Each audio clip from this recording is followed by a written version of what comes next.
Well, there you go. You've got. Do I need to pull out a massive library like in Spaceballs when they have that movie collection? It's like, listen, BioWare, you've got this entire selection of shooters to pull from. Pick a mechanic and go with it, and there's your shooting mechanics. And they didn't even have that down. I know. Okay, let's get started here. It's half an hour to.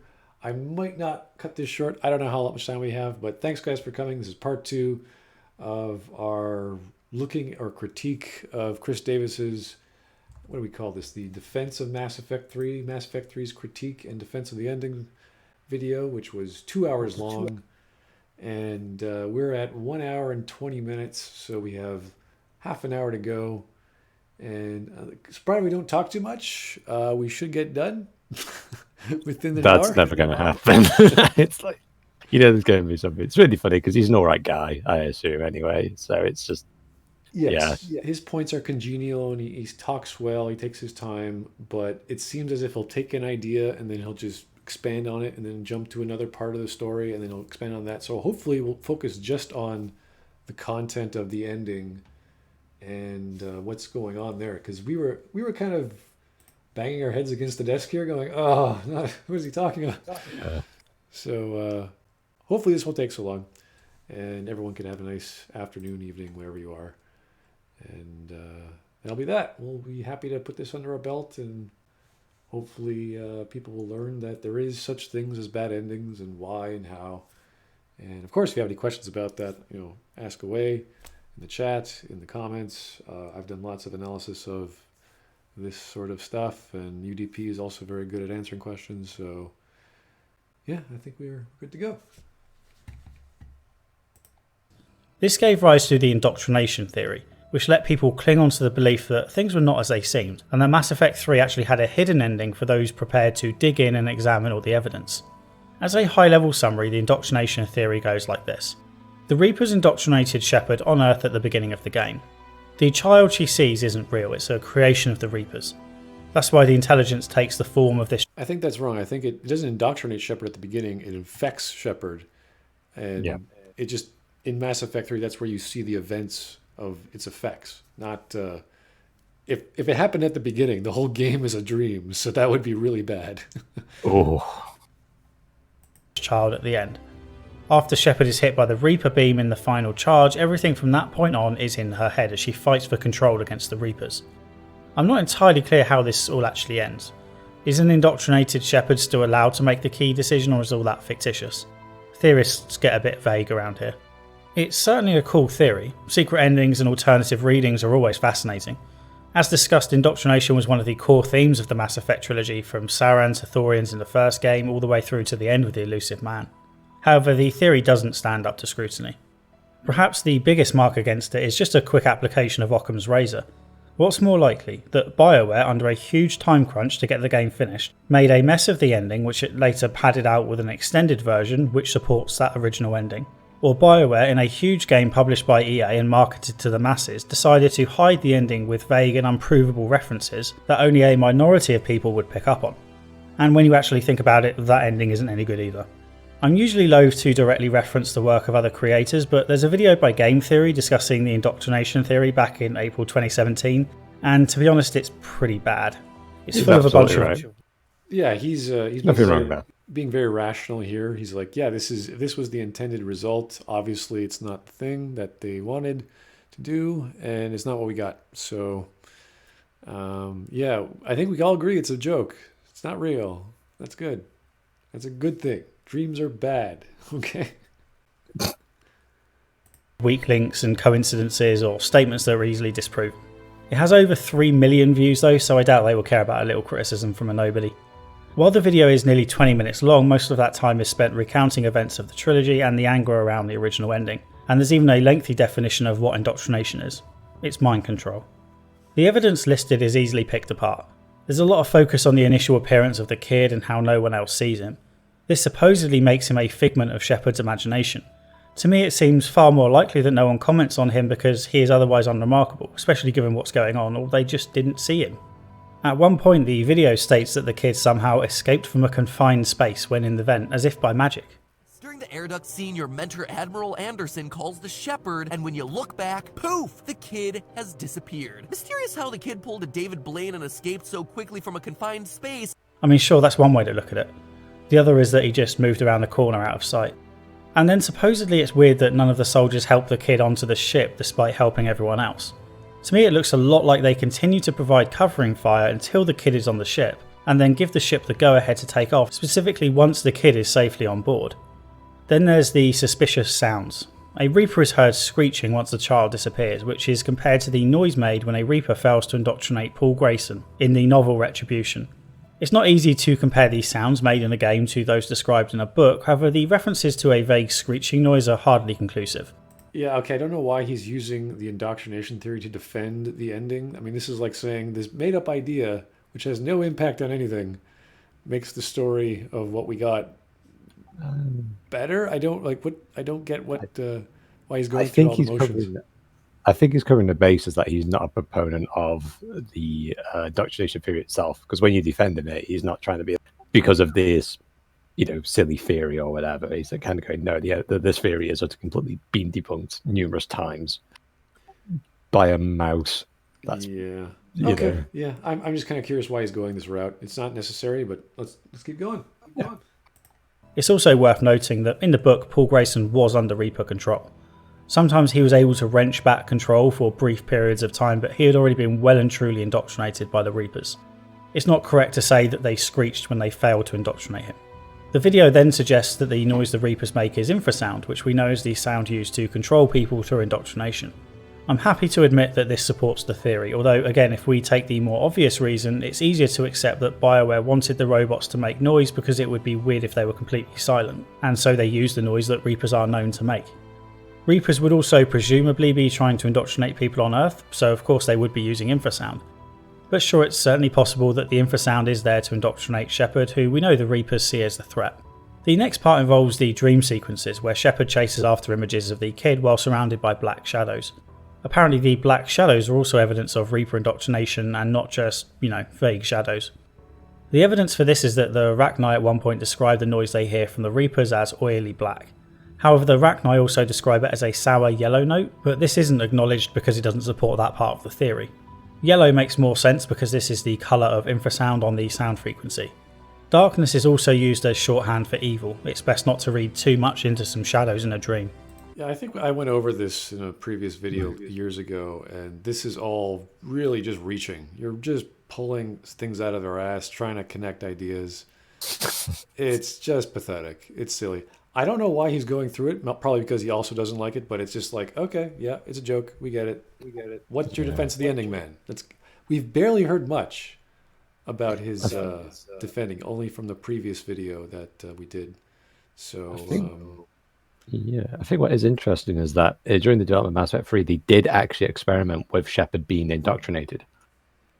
It was one of those ideas, yeah, but they never went ahead with it. Well, actually, they tried to implement it, but they couldn't get it to work in game. So I reckon a lot of the assets that you see that were part of that indoctrination thing were just kind of just thrown in there as effects. Just like we gotta get this thing out the door. Let's get some assets together. That would have been really funny. Can you imagine like just seeing flashes of objects in front of your face while you're playing the game? You're like, what the hell was that? Like something flying past you and it just disappears. You're like, whoa, I'm tripping. This is not good. I should go to sickbay and stay there as long as possible.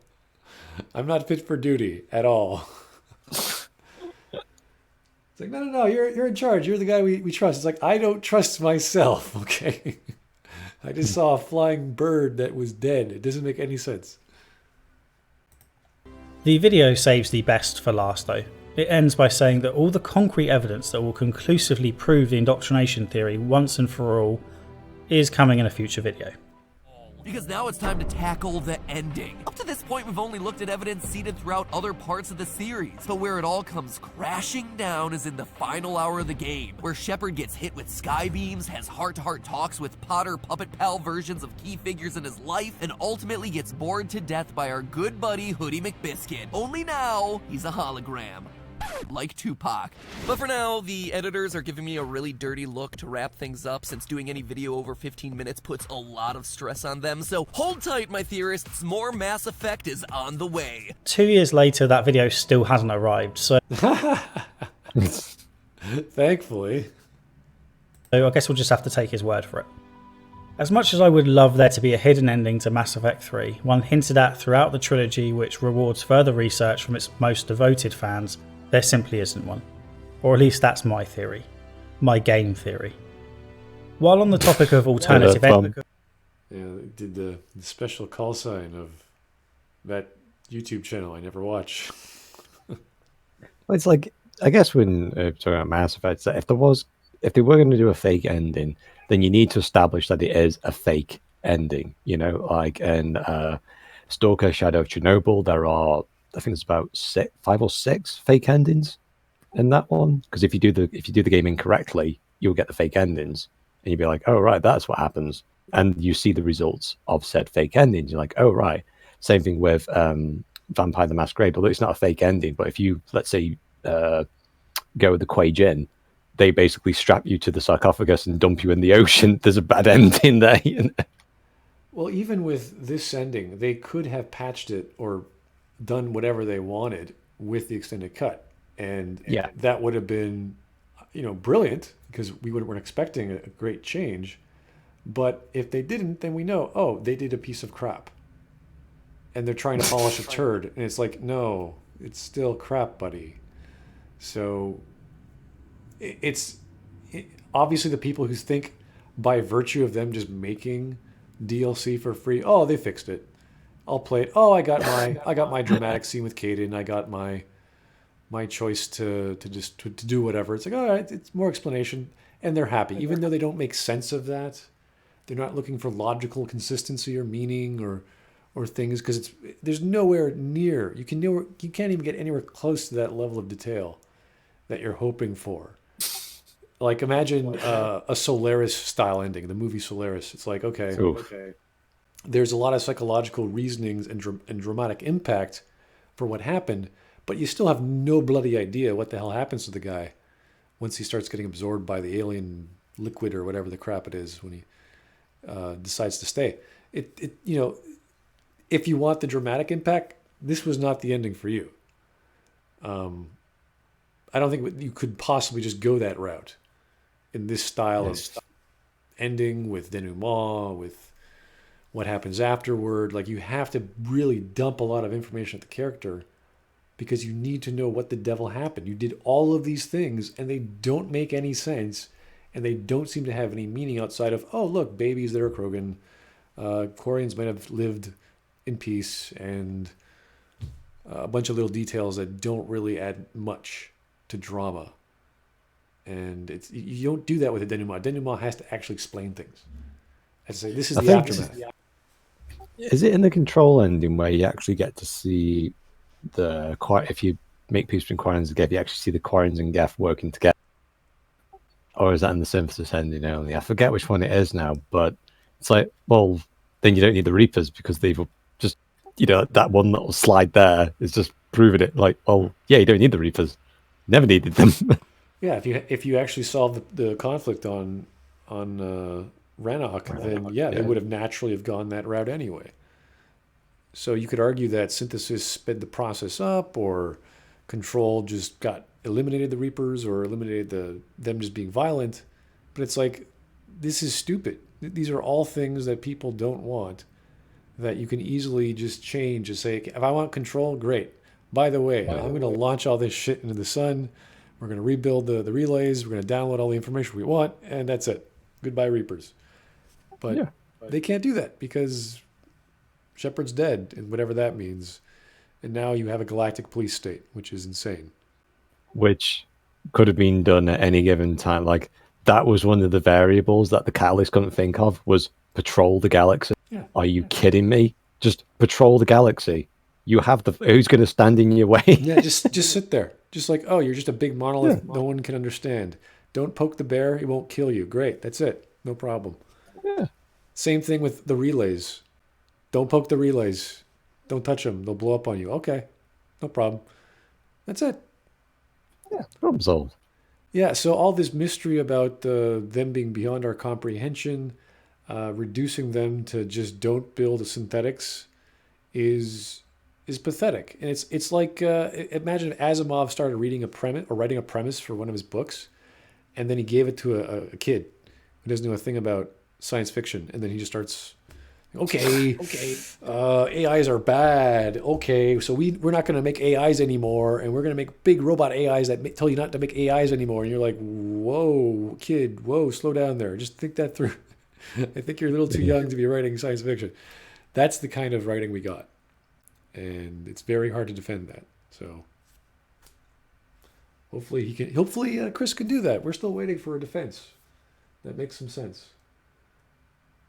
Endings, you might have seen the talk of dark energy and a rewrite after an early script was leaked. These are two separate things that are often conflated when they shouldn't be. A script did get leaked, but the ending didn't revolve around dark energy and it wasn't rewritten. The leaked ending is substantially the same as the one we got. Yeah, but this is the same problem we were talking about with sequels, like with Rian Johnson, The Last Jedi, where he just drops plot threads or setups from a previous installation of the story. So with Mass Effect 2, you had this whole mysterious dark energy plot. It was part of Tally's mission. Like, okay. It was actually a lot of people. I'm not sure if anyone's actually noticed in the chat or anything like that, but in the opening sequence itself, you can actually see this blue haze coming off the star that the collectors are orbiting. So you kind of get the impression that the collectors are observing it for good reason. So you're kind of going, oh, that's what they're trying to do. They're trying to figure out this mystery, or you're trying to solve this problem. So the hints were actually not just on Rannoch, they're actually in other places as well. It's just Mass Effect 2 was unfortunately a bridge to absolutely nowhere. It was just an island in the Pacific Ocean. Yeah, so they deliberately got rid of storyline, and there's really no excuse that they just drop things for the hell of it. I mean, you could say the galaxy is a big place, the mystery, the mind of a super machine, galactic, billion-year-old machine race is beyond our comprehension. Great, yeah, sure. But in terms of story, you don't just set things up and don't get a payoff. It's called Chekhov's gun. You don't just present things to the audience and don't use them. You're wasting our time.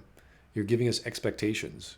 You're putting our brains in certain directions. Now, if you had a mystery, like what are they trying to do? And it's revealed that none of these elements mean anything.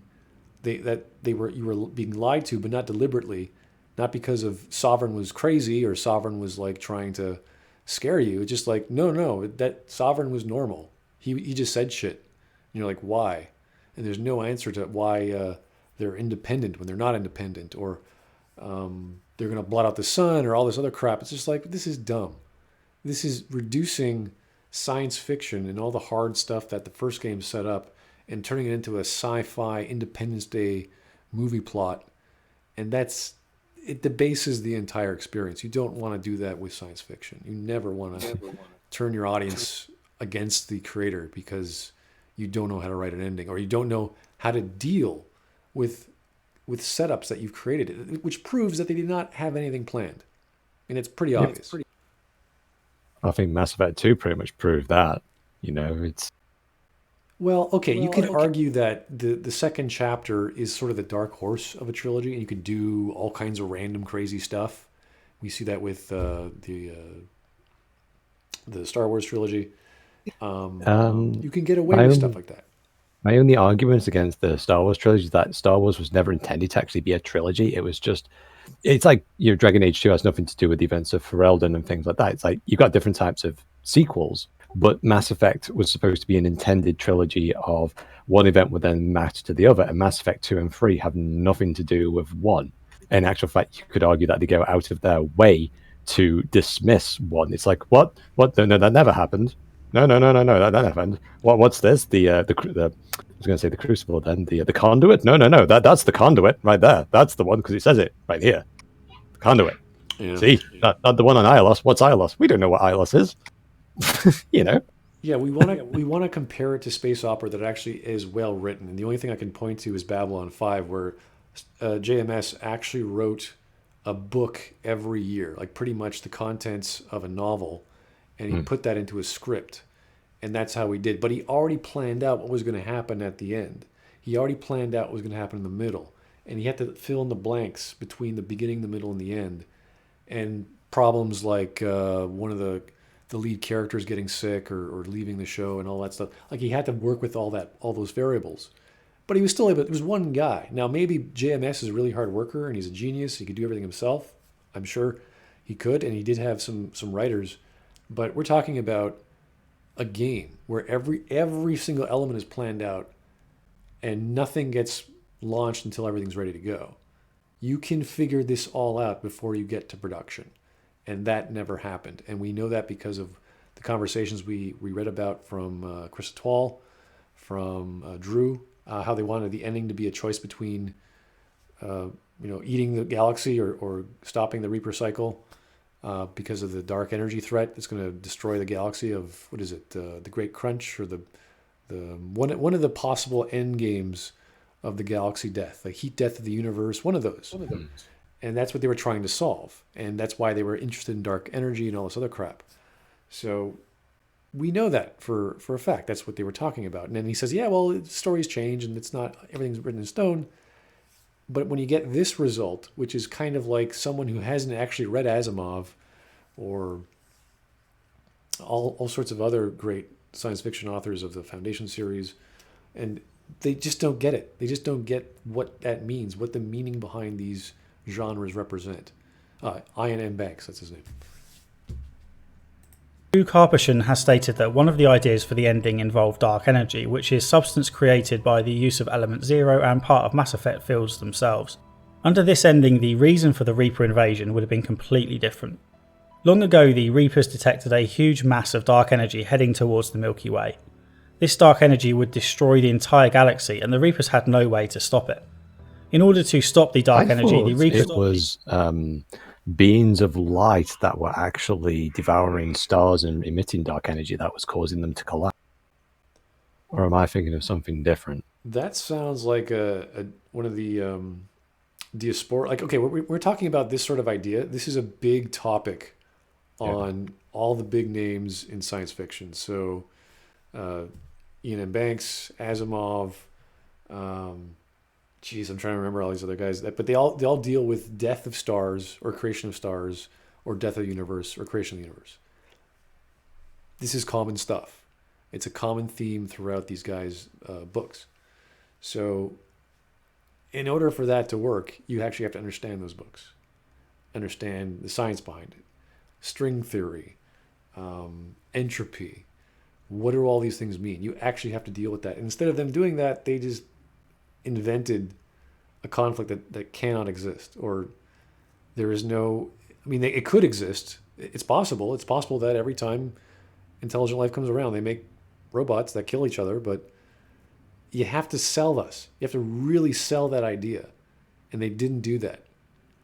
And that could have worked with Sovereign's spiel about you cannot comprehend us, or the Spider Reaper on Rannoch. We're beyond your comprehension. Like, you have to then show the beginnings of that, like a sliver, to say, okay, I can understand the sliver, but there's this mountain of other information I can't. And they never did that. And I was like, if I'm the kid, if I'm God, I'm like, listen, Shepard, come here.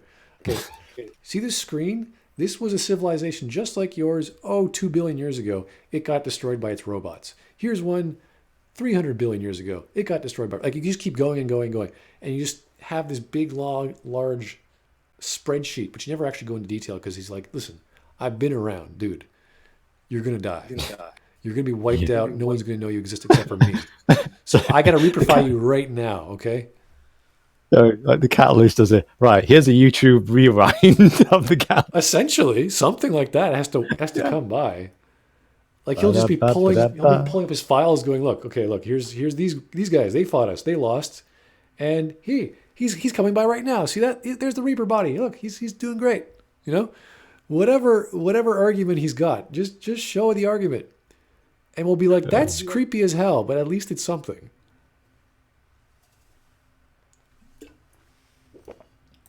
Decided to harvest all intelligent life every 50,000 years, in the hope that the combined intelligence of all those different species would help them find a solution before it was too late. There are a few references to dark energy in Mass Effect 2, although not in the context of a load of it threatening to wipe out life in the galaxy. Karpyshyn left BioWare after Mass Effect 2, so fans latched onto this as the intended ending that was then ruined by the people who took over. This is another one of those things that can be attributed to the huge popularity of Mass Effect 2. When you love one game and see that the main writer left, it's easy to blame all subsequent failures on that change of personnel. It's writing, you can. If you change the core creative concepts of a work, like a trilogy, and you change your writer without telling the other writers what's going on, yes, you can totally blame. I mean, look at The Last Jedi. I mean, all the setups were gone. They were just thrown out the door as if they didn't mean anything. So you either have an overarching plot or you don't. And if you don't understand what came before, there's no way you're going to write a consistent story. However, that's really not fair. Karpyshyn stated that dark energy was one of the possible endings they were working with. All this shows is that the writers didn't have a fixed ending in place while working on Mass Effect 2. Which means they lied, which means this isn't a trilogy, which means they don't know what they're doing. I mean, if you had like 3 concepts that Drew gave you and then Drew left, you're like, okay, we got to use one of these 3. And that's it. You work with one of them. You could massage it, you could stretch it, I don't care. You could invert it, you could subvert our understanding. Like, imagine if all the things we did were pointless. Imagine all the Crucible was a joke. You know, it was just this big fiasco the Reapers made up for you to waste your time. Why not? They've got time to kill. It makes perfect sense. That was one idea. Like, this is all one giant trap or time waste while they are busy devouring the galaxy. That would have been fine. But no, it had to be a magical microphone device which somehow plugs into the Citadel that they never even thought of, and it changes everything. Like, it's just everything. They couldn't even think of it, which makes no sense. What's really been funny is, like, once again, like, I know Mass Effect 3 is independent and whatnot, but let's say, you know, they had the idea of Leviathans. Why can't they just say it was the Leviathans that were leaving behind the Crucible technology, not the Protheans and everyone else? After when the Reapers invade, you can have, like, you know, one takes a pilgrimage of trying to put that information amongst the other races, you know, leaving them in boxes and what have you, and obviously, but no one understands it. Or something like that. That would have been like, okay, wasn't what I wanted, but at least it kind of fits. You know? Well, even the idea of having a Prothean beacon on a planet, then you have to ask, what exactly is the protocol the Reapers follow for discovering weird technology on an otherwise barren planet?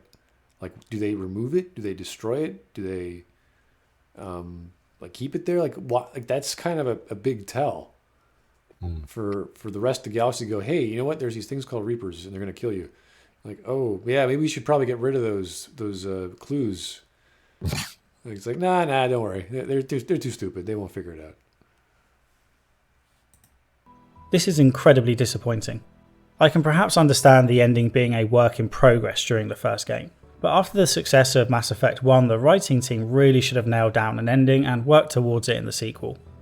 Okay, so he's admitting that this is a giant mess, and Mass Effect 3 is horrible. Because they didn't plan anything out. You're right, it is horrible. It wasn't planned out. With hindsight, it's obvious there was no resolution in sight. That's why there's so little major story development in Mass Effect 2. I really wish more thought was put into endings from the very start, however the risky nature of the video game industry makes this tricky. The odds of any one... No, it doesn't. It really doesn't. You plan out 3 projects, you make your second project. If your third project doesn't come to pass, so what? That's not your fault. That's just a business decision made by your publisher or whatever sales on your second game. That's it. That's it. Many games that have ended on to be continued and they've never popped. Yeah, like what? Just plan it out. All we want you to do is plan it out. It wasn't that. This is not like you're making a third game. You're just planning the third game. You're saying, okay, this is what the story's going to be like. This is what's going to happen. We don't know all the details, but this is why everything's going on. You're like, oh, okay, great. That's it. Takes 2 hours. Hash it out with your writers and your developers. You're like, that's a good idea. All right, great, cool. We'll go with that. Game getting a second sequel are remote, so it's understandable that developers focus on getting something out there and worrying about the details later. So, should BioWare have stuck with the dark energy theory? At first, I preferred this ending, vague as it is, to the ending we got, but with Anything. It doesn't matter. Pick any ending and plan it out, and then you make it. That's it. I don't care if it's a big Japanese Lolita girl at the end telling you to go home or whatever bullshit. It's planned out. It makes some modicum of sense, right? That's it. Do it. I don't care. Doesn't the rest, the details you can argue about and figure out as the story progresses, of course. That's fine. But any ending would have worked. That made some sense. hindsight, I'm not convinced it would have worked. Certainly not as the conclusion to a trilogy. Think about how it would have played out. Once the Reapers reveal the truth, what happens next? There's no way the problem can be solved in this one game. That's not the point. The problem doesn't have to be solved. The problem has to make sense. The problem is like, okay, you know what? The heat death of the universe. What are we going to do? I don't know. We keep reaping or we stop the cycle. Yeah. That's it. It also goes into the fact of, if, let's say, ignore the dark energy plot, okay, you've got, what they did was they made the Mass Effect 3 created such a Chernobyl effect that they had to move to another galaxy to make any other stories because they were just that, they had to run away from it. That's the only thing which the BioWare people could do, which just shows you how bad this ending actually is. Actually, that is true in one respect. In the second respect, I would say that's as a result of the writers just being bankrupt, like creatively. Oh, yeah. You could totally have made a story from any of those scenarios in a galaxy. Okay, we're talking about an entire galaxy. I know, but what I'm trying to sort of picture is that they would have to recognize, BioWare would actually have to self-admit, which they are incapable of doing, that they made a mistake. Instead, they just have to sit there tight-lipped, cover themselves in concrete, and then just jump into the ocean. That's what they'd rather do than actually retcon this ending. And you know what? They could have actually done a decent job with Andromeda, because you're talking about an entire galaxy, entirely new alien species. It could have worked. But they were hampered not necessarily by their writers, although I would say on premise alone they were, but because of technology. And they didn't know what they were doing. And they don't know... Again, they're making the jump from Unreal to Frostbite. So there's a technical requirement there. There's all the procedural crap they wanted to do. They wanted to bring back the Mako 2.0. All this stupid crap. Because they didn't know what to do, so they copied Mass Effect 1, and they took the elements from Mass Effect 2, and oh yeah, we can do this. It's like, they were hashing so many things together, trying to get things to work. And it's this Frankenstein monster of crap. And you're like, oh. Yeah, they could have just, like, the problem with the ending is that it doesn't allow, like, someone like me, actually, I could hammer out a continuation of the storyline, but from BioWare's perspective, they were just like, we can't do anything because there's going to be, because I think BioWare's too worried about other people's opinions of like, well, what about the Control ending? What about the Destroy ending? Like, they can't pick a canon ending, even though they've always done that. If you pick up Mass Effect 3, there's already a canon proceeding for Mass Effect 1 and 2. But for some reason, they don't have the balls to simply kind of go, right, boom, this is what happened. This is the continuation. Forget about that. This is a new story. And then crack on with it. I don't think BioWare has the chops to actually do that anymore now. Which is bizarre, because choosing a canon ending is basically a cop-out. It's saying, okay, well, we can't do all these variations anymore. Go with this one. You're like, oh, okay. Sure. Like, who's going to complain? Oh, what about my choice? It's like, listen, this is a new game, buddy. This is a new trilogy or a new series. Sorry. RIP. We can do whatever we want. Nothing wrong with that. It's not that intelligent, but you can go with it. Be a complete cop-out. The Reapers have been looking for a solution for millions of years and have harnessed the power of countless civilizations. Why would Shepard suddenly have a solution? He doesn't need a solution. Again, he's trying to argue that this is a bad idea because... Wasn't the Reaping ending? It was like, if the Reapers reaps humanity, then that would enable them to come up with a solution to the ending. But obviously the other one is for the Reapers to be destroyed, and then it would be the organics that would, or the remaining races would try and figure out what time would be, figure out the solution in the time that they have left. That was the ending, I think, in one of them.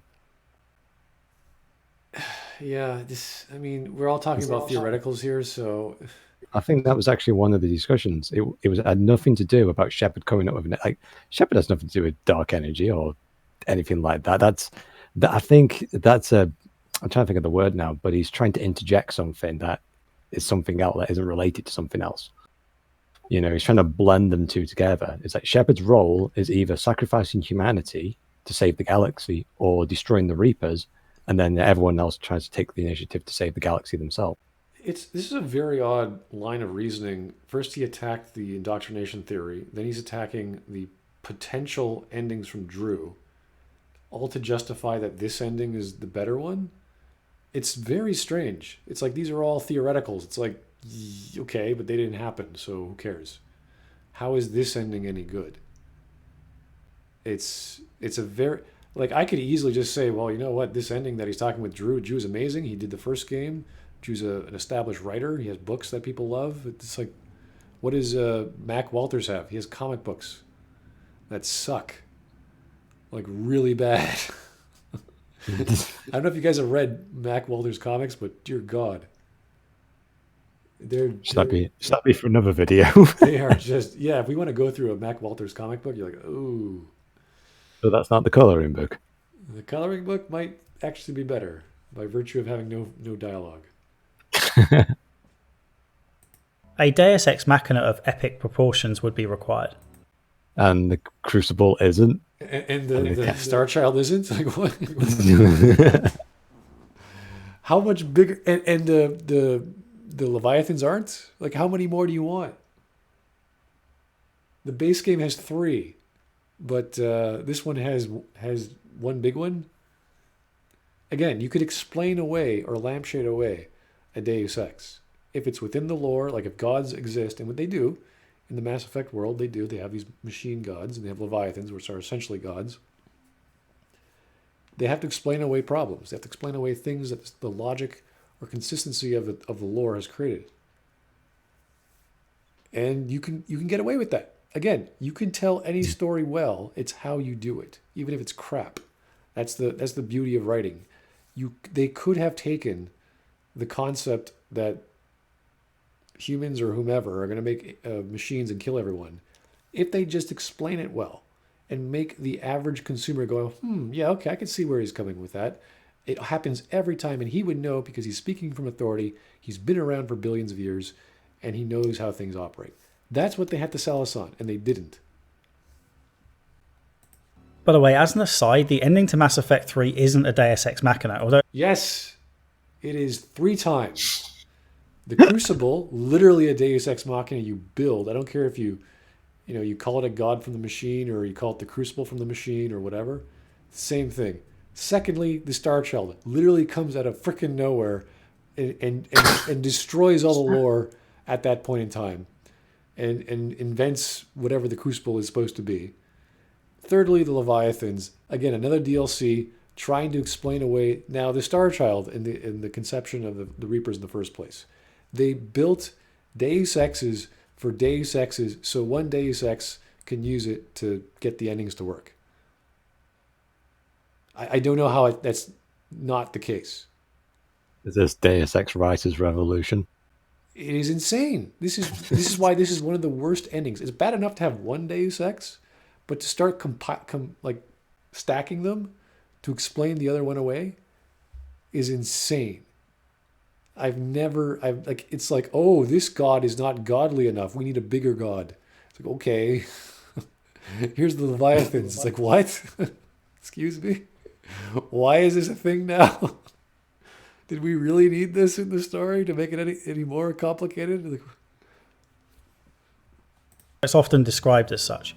I get why. The ending involves an almost literal god coming out from a machine and presenting Shepard with a choice. It almost exactly fits the definition, a god from a machine. It doesn't matter if it's 100%. It's still a Deus Ex. This is the same argument with Eric Kane and the Mary Sue. There are permutations and variations of a Mary Sue, of any trope in any story. It's never going to be 100% by virtue of a different writer. That's just how it goes.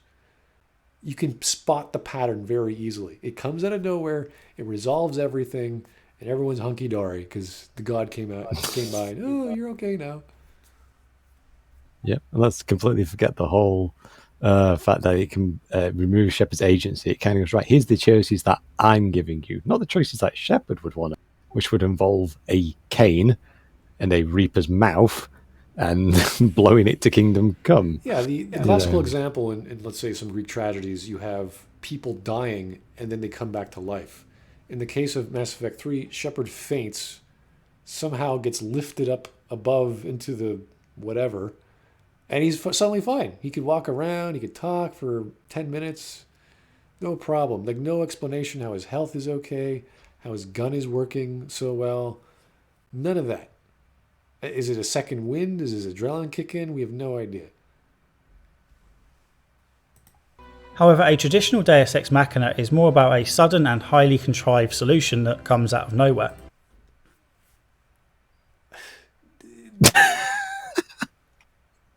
Is he listening to himself? Again, we said the common phrase in all this is, "Did you actually play the game, sir?" While the specifics of the ending reveal are a surprise, that doesn't make it a Deus Ex Machina. Why? The Crucible and the Catalyst were huge parts of the story for the entire game, and What's your point? the only doubt was exactly how it would work. That's the whole point of a Deus Ex. There's no explanation. It's Catalyst. The Catalyst is only mentioned quite late in the game. The Crucible is obviously mentioned early, but it's mentioned early in the most silly way possible. It's just sitting in the Mars archives, just like, yeah, we just big giant thing that we're just never going to build. It's just there. No one knows what it is. It resolves a plot point or the plot itself in an unknown, mysterious, instant way that is unexplained or comes out of nowhere. There's so many elements of how this works. It's not that hard to grasp, though. It doesn't matter if you see it throughout the story. For example, if there were all these Star Childs throughout the story, and they were resolving plot points for you, then you'd be like, oh, okay, this is how the universe works now, which would be insane, but it would be commonplace. It would be like, okay, we're used to this. This is going to happen. This is going to happen. This is going to happen. You come to another plot point, which happens to be the ending, and he resolves the ending, and the Crucible does its thing. And you're like, oh, okay, yeah, whatever. It's still a Deus Ex, though. It's just more acceptable because we've seen it before. And it's part of the universe. So it's the same idea of whether the Deus Ex is a machine god or literally the Greek gods in God of War. It's commonplace. They have powers that go beyond our understanding. They do things like, all right, fine, whatever. Zeus does this. The Oracle does this. Whatever. It doesn't really matter. That's one way to make them more attractive to the audience or more believable or consumable to the audience. But it doesn't make them... It's still the same thing.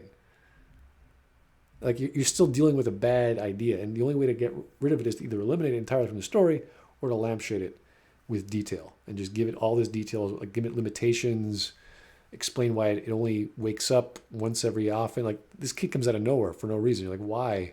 Why are you awake now? What's so special about, oh, you've changed things? Like, really? How? And if it's changed things, why are you talking to me about it? Why are you giving me options here? Why should I care? Why you care? Like, it doesn't make any sense what's going on. Being able to use the Crucible to destroy the Reapers was actually the expected solution, so it's not... Yeah, but we don't know how or why. Everyone was hoping on making this thing, and then Shepard does something, and not even Shepard knows what he's doing. By definition of a Deus Ex, it resolves the plot in an unknown, sudden, or mysterious way. Like, what? Sudden and contrived. Anyway, the only way I can see the Dark Energy story working is if it's revealed at the end but not solved into a future game. This would obviously not be a satisfying way to end a trilogy, but would be acceptable if there were plans to continue the story into future games. But what then? How do you fight Dark Energy? Who would be the bad guys? Was Dark Energy created by another force, or is it a natural occurrence? If it's natural, you have no one to fight unless you rely on Indoctrination again. If it was... What is he talking about? How did he go from Dark Energy and fighting Dark Energy to now talking about Indoctrination? Like, what is he going on about? I have no idea. I guess he's trying to get to this view of that you need a big bad evil to rail against. It's like, well, not really. There are many games out there that have multiple factions from that. Like, for example, once again, Vampire the Masquerade, that there is no, other than the Sabbat for obvious reasons, but there's still major conflicts between in the Camarilla, the Anarchs, and the Kuei Jin. You know, it's like there is no one big bad evil, because technically as vampires, you are all big bad evils. It's the nature of a vampire. Yeah, So if you look at New Vegas, again, there's all these factions. They all want the same thing, and you side with one of them. I don't know where he's going with this indoctrination crap, juxtaposed with dark energy. It doesn't make any sense. I'm trying to think of The Witcher. I think it's The Witcher 2, where you most time spending, you're picking choices between which is the evil that you're willing to live with. You know, that's most of the game in that one. I'm still working my way through Witcher 3, so I can't really make a full comment on that. But I know in Witcher 2, it's like you're kind of going, well, yeah, this is a big evil demon and whatnot, but this person made a pact, and if I don't give this guy to the demon, he's just going to hound this village for the rest of whatever. So, sorry, buddy, but don't make deals with demons. Woo! I'm totally lost. So if anyone knows what he's talking about, write it in the comments later after this is baked into YouTube, or leave a chat. I'm lost, but let's keep going. Was created, then you need to fight the entity that created it in the first place, and preferably come up with a reason for that entity creating it, which pretty much puts you back in the same position you were with explaining the Reapers. I'm not saying it's impossible to use this theory as a satisfying conclusion, but I do believe it would have just pushed the problems further down the line. This is completely ridiculous. In Greg Egan's Diaspora, one of the last stories in his seven-part series, where there are these black sort of sun-eating birds, and they're very, very hard to spot. And there's this other really ancient race that has controlled time and space, and they still can't figure out how to stop these birds from destroying the galaxy, because they're just eating the suns. Like they're speeding up the death of a sun, and the after effect of that is dark energy and all this other crap. So you could have parts of a plot unresolved. That's fine. That's not, like, again, as UDP said, Shepard, what the hell does he have to do with dark energy? Nothing. That's the Reaper's problem, like, or what they're concerned with. But so what? We're here to stop you guys. And yes, there is that option to help them out by reaping more, or just saying goodbye. Like, I don't see what this has anything to do with the argument of how that would have been a worse ending. Just because he's not creative enough to understand how storytelling could work. Like, literally, take any idea, as I said, a Japanese Lolita chick who tells you off and tells you to go home as soon as you get to that elevator crap. I could write that. I could make it work. Believe it or not. If you give me enough leeway to make I don't know, some crazy AI go nuts, it'll be better than the ending we got. You'll be pissed off. You'll be like, what the hell is this? Maybe you'll shoot the girl. I don't know. I haven't thought it through yet. I just invented it. But give it enough time, you could make any story work, even the ending we got. The thing is just to get rid of crap so you don't have to worry about doing things, putting so much effort into fixing something which is already broken, as opposed to just replacing it. And made the whole thing even harder to solve later on. I've spent a lot of time defending the current ending, but I want to repeat that I don't love it. I think it works and it's fine, but it's not great. My main issue is that the entire thing revolves around some incredibly unlikely coincidences concerning the Crucible. All stories rely on coincidences, and if you start overthinking these, it can drive you absolutely insane. Even with that in mind, Mass Effect 3's ending pushes the boundaries of acceptability, especially when you consider the scale of events, both temporal and geographical. Okay, if that's the case, how can you defend the ending then? This is a huge problem with the existing ending. There's all these questions that come out of nowhere, all these if then, especially with synthesis. Never mind the actual existence of the Star Child and whatever the hell the Crucible was meant to do. It's just a series of contrived events. That is called bad writing by definition. You don't just have a bunch of events that happen with no plot, with no characterization, with no motivation, with no goal, and say, oh, by the way, I'm God, and you've given me this weird godlike object that I don't know what it does, but yet I do, and I can do things now. but I'll need your help to do it. Can you press the lever over there? It's like, why? It makes no sense. And he's defending it even though he's admitting there's problems with it. It's just... That's true. No ending is perfect, but this is not even close to being right. It's not even on the scale. The Reapers couldn't have been defeated without the Crucible. Information about the Crucible was lying dormant on Mars for the past 50,000. Well, if Shepard actually did his job from Mass Effect 1, where he says, I'm going to find some way to stop the Reapers in Mass Effect 2, then yes, we could have had a chance. We could have had something, but he didn't, did he? Instead, he died, went on his merry way, got 12 people, and blew up a collector base, and that's it. Yeah. Like, congratulations there. So the story, the trilogy kind of defeats itself, which is why Mass Effect 3 is just this waking up the roadside ditch kind of appeal. It's like, hey guys, we're all going to die. It's like, oh, maybe we should have done... What were you doing again, Shepard? Oh, I was trying to stop a bunch of aliens from taking human colonies. You're like, okay. Why? Because they were related to the bad guys. Oh, really? What'd you learn? Nothing. Really? So what's that Phoenix Cannon thing over there? Oh, it's we have them. Yeah. Can you imagine like the generals, like the reports? So what's the Phoenix Cannon do on the Reapers? It does a meh, meh, meh, meh. I'm sorry, it does what? It does meh, meh, meh. Sorry, we're not quite getting clear on the communications here. What does the Phoenix Cannon do on a Reaper? We got these Phoenix missiles. We put all these Phoenix cannons on our light fighters, and apparently they can destroy Reapers, but we just never tried to do more than one. We thought one was enough, and that was like, good day.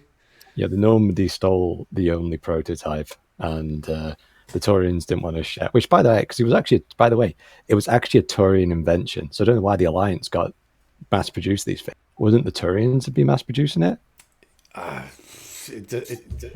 It's all in the wiki, and you're thinking, okay, it's in the story. We see the example of that on Rannoch, where it's like you're blasting the crap out of that thing with... It doesn't make any sense. How the hell can you have an entire fleet, like I'm talking a fleet of the Quarians, blasting at one point? Like, that thing would, like, we're talking nuclear fallout for centuries. Yeah, I mean, Shepard is pretty darn close. He would be pink mist at that range, because just from the concussion effect alone. It's just insane. I mean, if you think about something that would take out a Reaper, I mean, considering the fact that the Mass Effect shields deflect, they don't actually absorb. It's not Star Trek shields. So you've got these huge deflections going on. So all these rounds are going to be impacting everywhere. Yeah, basically there's going to be about a 5 kilometer square radius of just nothing. That's putting it lightly. I would say it's way bigger than that, according to what these things can do, let alone the normal weapons and you're talking about like hundreds of ships or thousands of ships.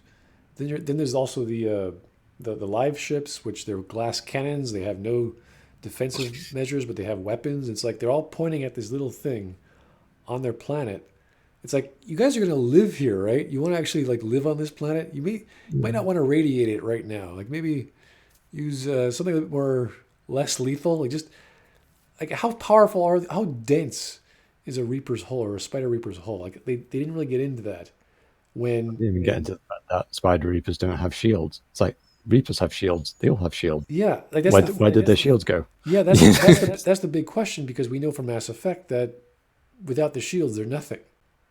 So yeah, the Normandy basically blats one with a torpedo. Right through it. It's like, okay, so this thing is not very dense, but the Spider Reapers are really dense. So it's like, okay, there's this thing called lasers. Everyone has lasers, especially the Geth. Start using them. You can get pinpoint accuracy with a laser, no problem. Start frying this thing. It's like, what's stopping it? There's no shields. Just go right through.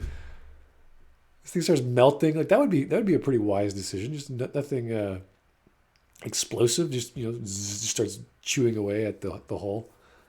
Well, that brings in the other question of the Normandy still got the Phoenix cannon, and Because at this point, actually, I actually decided to replay through Ghost Recon Advanced Warfighter 2. And in that game, you can call in airstrikes on enemy armored tanks. Basically, you get to a point whereby you've got no anti-tank capability, and suddenly these tanks show up, and you just call in airstrikes on them because that's the only way to defeat it. I was full on expecting the Normandy to kind of go, okay, if you didn't upgrade the Normandy, it's going to be hitting with torpedoes, it's going to take longer. But if you've got the Phoenix cannon, it's going to be like the Collector battle. It's just going to hear this, and then this thing just gets ripped in two, and it's like, oh, that'd be a F yeah moment. Because that's what they're trying to go for, So like, yeah, bro shooter, woo! Well, even that, just show the big, like, that's a basic upgrade option or choice you can make in the second game. Why didn't they do that? It's like, well, of course, you have to then argue, what the hell is one Phoenix cannon compared to the entire fleet of the Quarians and the Geth? Not much. So yeah, Shepard should have been annihilated. The Spider Reaper should have been atomized. The entire area it was targeting should have been like a crater about, I don't know how many kilometers, 10 at least. We're talking about nuclear level power. And like they don't bother to get nitty gritty. And when you're talking about war, I mean, how can you not? How can you not get into defenses and number of men and ships you've got and armament and all this stuff? And they don't bother to do that. So of course there's going to be no ending where you could win.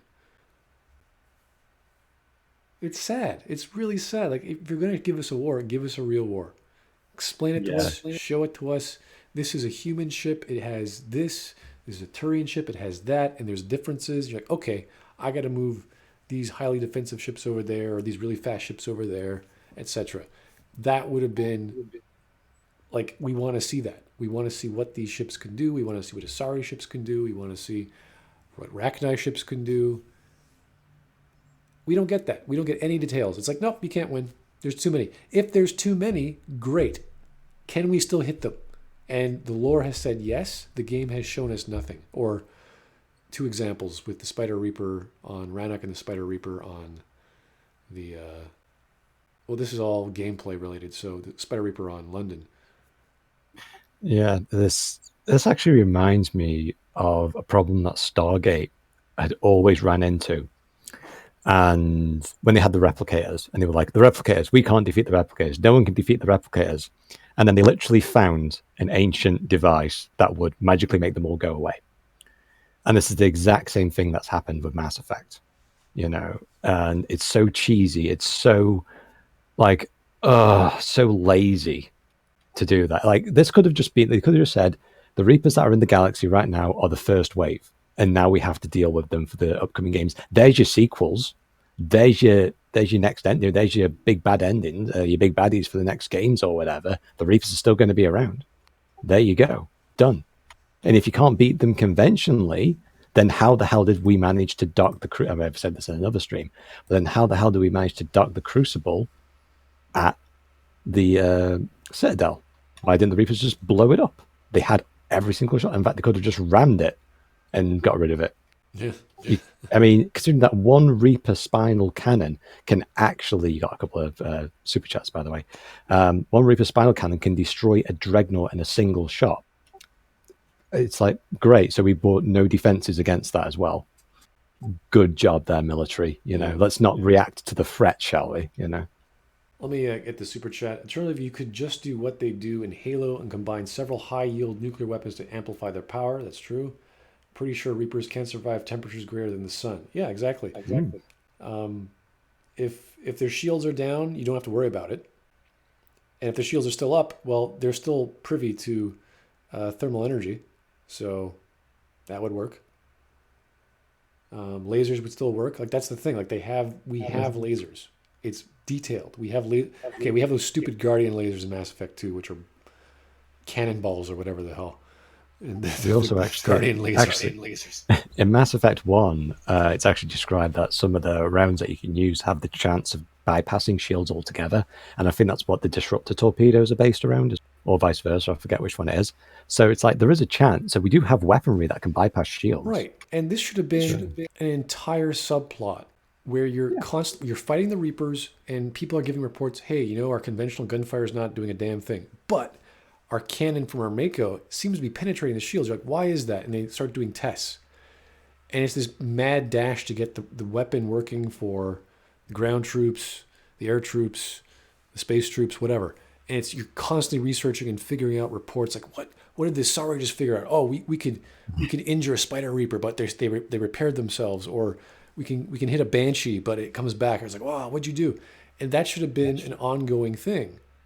Yeah, that could have actually been the main thing about Mass Effect 3. It's like Shepard going around the galaxy, kind of going, the Krogan have got information on how they took theirs down. This is how the Asari took theirs. And Shepard's going, right, this is the big bulk of the Reaper fleet that's doing Earth at the moment. The human colonies. It's like, right, well, let's go back together now, guys. We're going to take them out. There you go. Done. Why have we just... That was like, what? 2 minutes of brainstorm? Yeah. That, again, we were solving problems with a story that didn't bother to even identify this as an issue. When the most simplest answer is destroy your bad guys, which is the end, which is the message of pretty much the entire story with Hackett telling you what to do. It's like, yeah, you got to go here and stop the Reapers. Like, how do we do that? I don't know. You're the Reaper guy. You do it. It's like, what? You're the military. You're the head of the military. Don't you have any R&D going on while this is happening?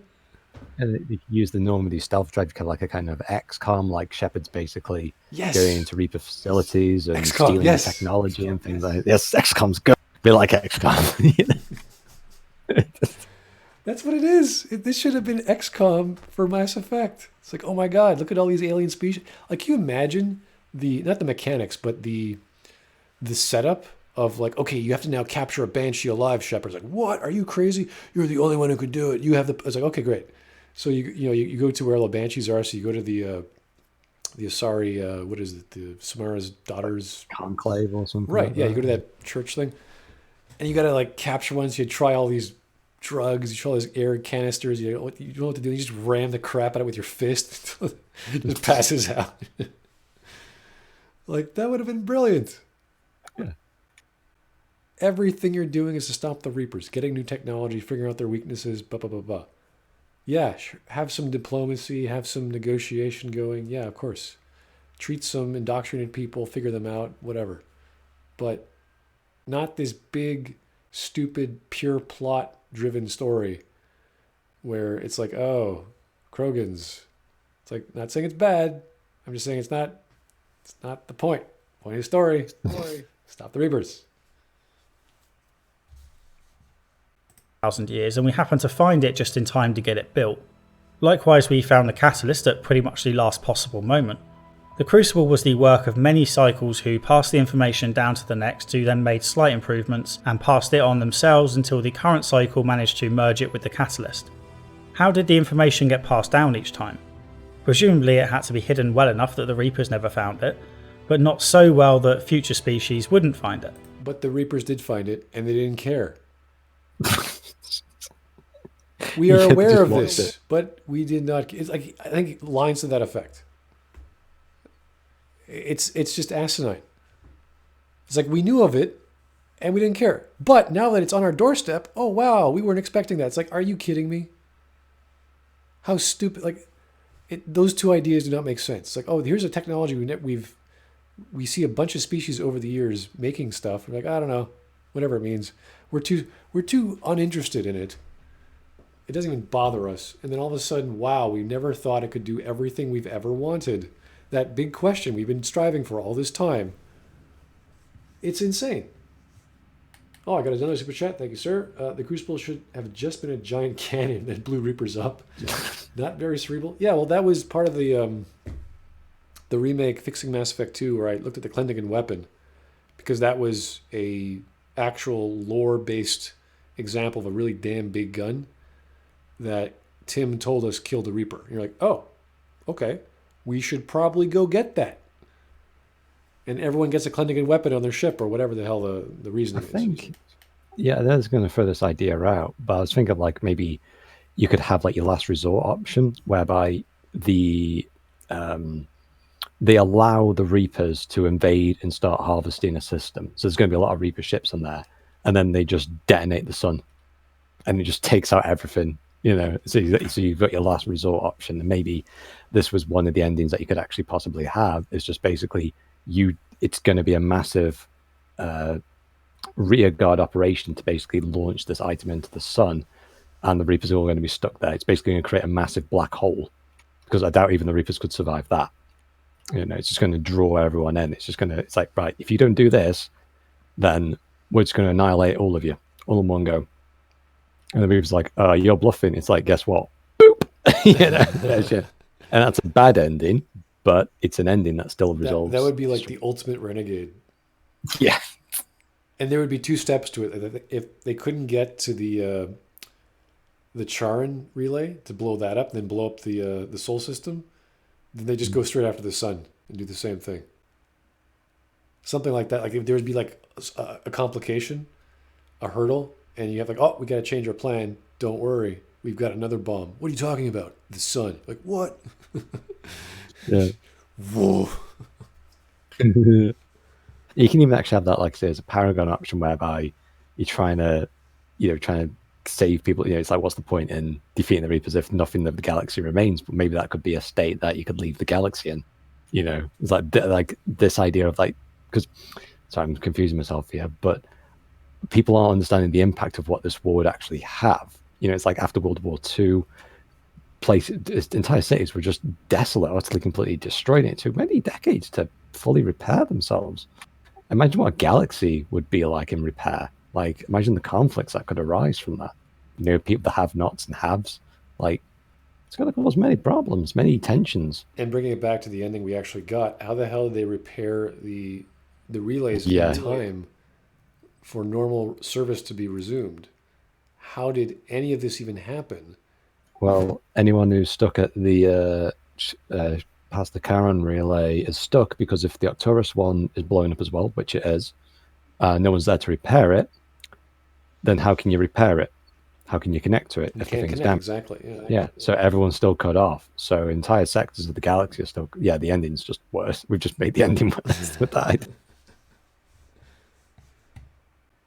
He hasn't actually defended... He's just talking about theories here, Chris Davis, which is odd. Is an odd way to defend something by talking about theoretical examples which might have been better.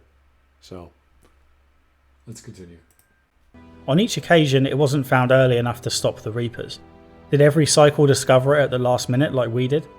If you start thinking about how unlikely all this is, the entire thing comes apart. Other issues are more attributable to poor execution than plot holes as such. That's what a plot hole can become from poor execution. You don't explain the plot well enough, or it's not solid. It's like, yeah, how did you get from A to B? Yeah, it's a plot hole. That's poor execution. As discussed, although indoctrination is a constant theme throughout the trilogy, it's never really given a satisfying conclusion. It's just one of the Reaper's powers and is used to control the elusive man and make Cerberus a pain to deal with. The whole preservation and harvesting thing feels completely tacked on. Why do the Reapers need to harvest so many people to preserve them? Wouldn't it just be easier to take the DNA from a few people? It's not like they're harvesting our memories or history, not as far as I can tell. This isn't like Brainiac keeping civilizations in jars. When Vigil states when the Protheans were all basically being destroyed, all technology was taken. Like, everything was taken from their worlds, including resources, by the way, actually, which a lot of people tend to forget. So the Reapers are interested in a lot of things, and in those Reaper visions, you kind of get the impression, you kind of get the impression that, maybe I'm reaching here a little bit, but that they are trying to download your memories in some way, shape, or form. We don't know. They say we're being preserved, but Chris is saying, how does this even work? And it's like, it's like, Chris, yes, you're right. We don't know. That's why it's crap. What they're saying doesn't make sense. It wasn't explained in the second game. It's not explained in the third game. We kind of need to know, because if we find out that everyone's gooified, lives in some sort of happy paradise simulation, and their brains and their memories and their personalities are still preserved somehow, then we'd be like, oh, shit, what are we going to do now? Because now we can make people happy and make them eternal in some sort of bizarre, I can't remember the name of that physicist who actually thinks this is going to happen to us. Every single person in existence who's ever lived will be preserved in this computer, and at the end of time, which will bring us, happiness and pixies and fairies forever. Is that going to happen? No, we have no idea. All we know is that we get liquefied into this brown and then red goo in Mass Effect 2, and then turn into a Reaper. And it doesn't make any sense. And he's arguing against that. He's like, yeah, this is weird. This doesn't make any sense. Like, yeah, you're right. Keep going. What are you talking about? There's also reference to the harvested people being used to create new Reapers, but this is also not explored fully. Why do all these new Reapers look like the old ones, even though when the collectors harvested humans in Mass Effect 2, the resulting Reaper looked like a human? Yeah, so now he's talking about the problems I have with Mass Effect 2, and that they make a giant-looking organism kind of in the same shape as the organism they're collecting or harvesting, and then they put a giant Reaper body on top. And that's why I was making the joke with the steering wheel from the captain's ship. Is that what the guy does while he's inside the Reaper? Like, you have to think these things because that's all you're given. So, another super chat. Also, how after 2 years of reverse engineering, do we only have basically a plasma laser thing, Sovereign? Could we not reverse engineer their super shields or power cores too? I think they sort of talked about that in Mass Effect 2. The only thing they could salvage was the gun. Yeah. And all the debris did not make any sense, and even that was eaten up by the caretakers, the keepers. So it's a stupid cop-out, but that's what we're given. And it would have made a lot more sense if we understood their shield, their kinetic barriers, because that would be like, oh, this is their weakness. We killed one. You would have thought that when that big thing crashes through the Presidium, the council chambers, that there would have been a defense team basically just shooting keepers on the site going, no, you're not getting this piece. Yeah. We need this. So, like, batting them over the head with, like, rolled up newspapers. No, bad keepers, bad. While I said that Mass Effect 3 didn't need to end with a boss battle, I strongly suspect that a big fight against Harbinger was originally planned. Harbinger was the first Reaper and was a significant presence. No, actually, Casey said that was too video game. I think he didn't like the idea of Tim being a giant tentacle monster. Yeah, I think that was... He joked about that, and I think that's when they did the whole Half-Life 2 skit in. Where you fight that big giant monster thing in the... Is it the rocket or something? But yeah, he's just like, that's too video gamey. So I made one of the most derivative video gamey experiences possible. I don't mind it being a social battle, which technically it kind of was, even though there was an interrupt to shoot him and all that crap. And there was variation with that. I don't mind that so much. I just want to understand where the hell all these bullets from the gun came from. Maybe they picked up a Mass Effect 1 gun. Yeah. This is great, This is an antique. Holy crap, this is amazing. In Mass Effect 2. He's the Reaper defending the beacon that transports Shepard to the Citadel, so I expect the original plan was to have you fight him first, and that was cut for time. The decision at the end of Mass Effect 2 about whether to keep the collector technology doesn't seem to have played a role at all, which is disappointing. Finally, the ending should have been foreshadowed better. Even if we accept that there wasn't a plan for the ending when the first two games were in development, that doesn't excuse the lack of clues in this one. It wouldn't have taken a lot of work. There could have been a mission that uncovered evidence of a previous synthetic race that nearly wiped out all organic life, which would then give support to the intelligence's plan. Okay, so he's pretty much just shitting on the ending here. Yeah. Okay, you can do that. I'm kind of curious why, but... Yes, we have the example of the Geth, but we also repair that relationship. And as we've seen, this then leads people to the opposite conclusion that in fact the Reapers were wrong. Oh, and let's not forget the terrible epilogue set in the future, which is so cringe-inducing and unnecessary, I can't even bring myself to talk about it. Awesome.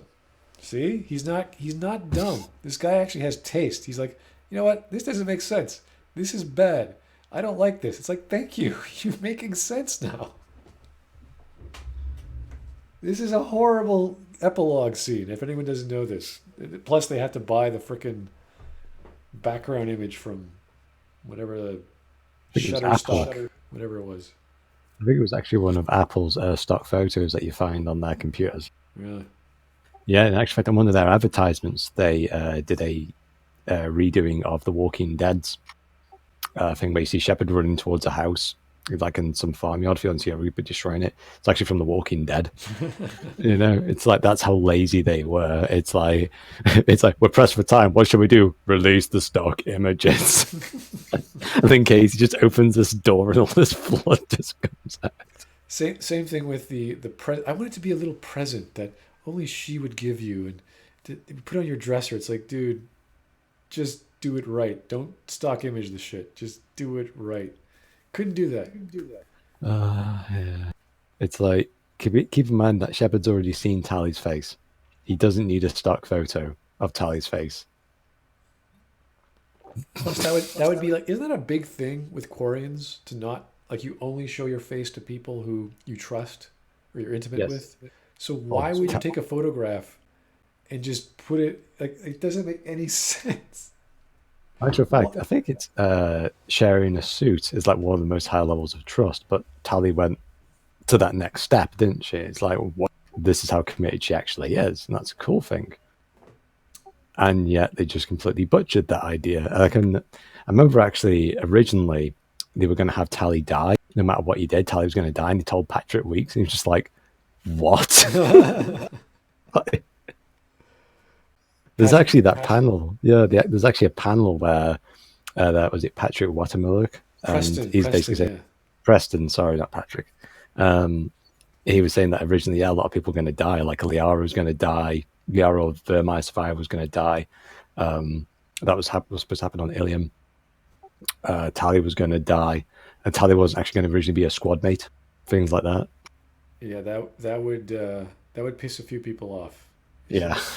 You see, that's the interesting thing about sequels and game design. Like, there are things you need to do and things you shouldn't do. And that's based off fan response. Not to say you have to listen to all the fans, but after you play with Garrus and you say, hey, this is a guy I really care about. He's a buddy of mine. I don't want him in harm's way. I want to protect him. Of course you want him in the story. You want him doing things. Now, obviously, his role was just a sidekick. He didn't have any plot relevance to my knowledge. But that's fine. You're appeasing the fan base by virtue of doing what he's always done. You're not doing anything new. You're not. I'm not saying he's completely worthless creatively. He does all kinds of fun things, but you're giving him the treatment that the fans want, and there's nothing wrong with that. Now, if he was more plot related, if he had his own subplot, I guess you could say on Palaven he had his own subplot. That's fine, and that's probably all he really needed, was just to have that little include. Same with Liara, same with Tally. They were just in there exactly the right amount, and if you wanted to keep talking to them, you could.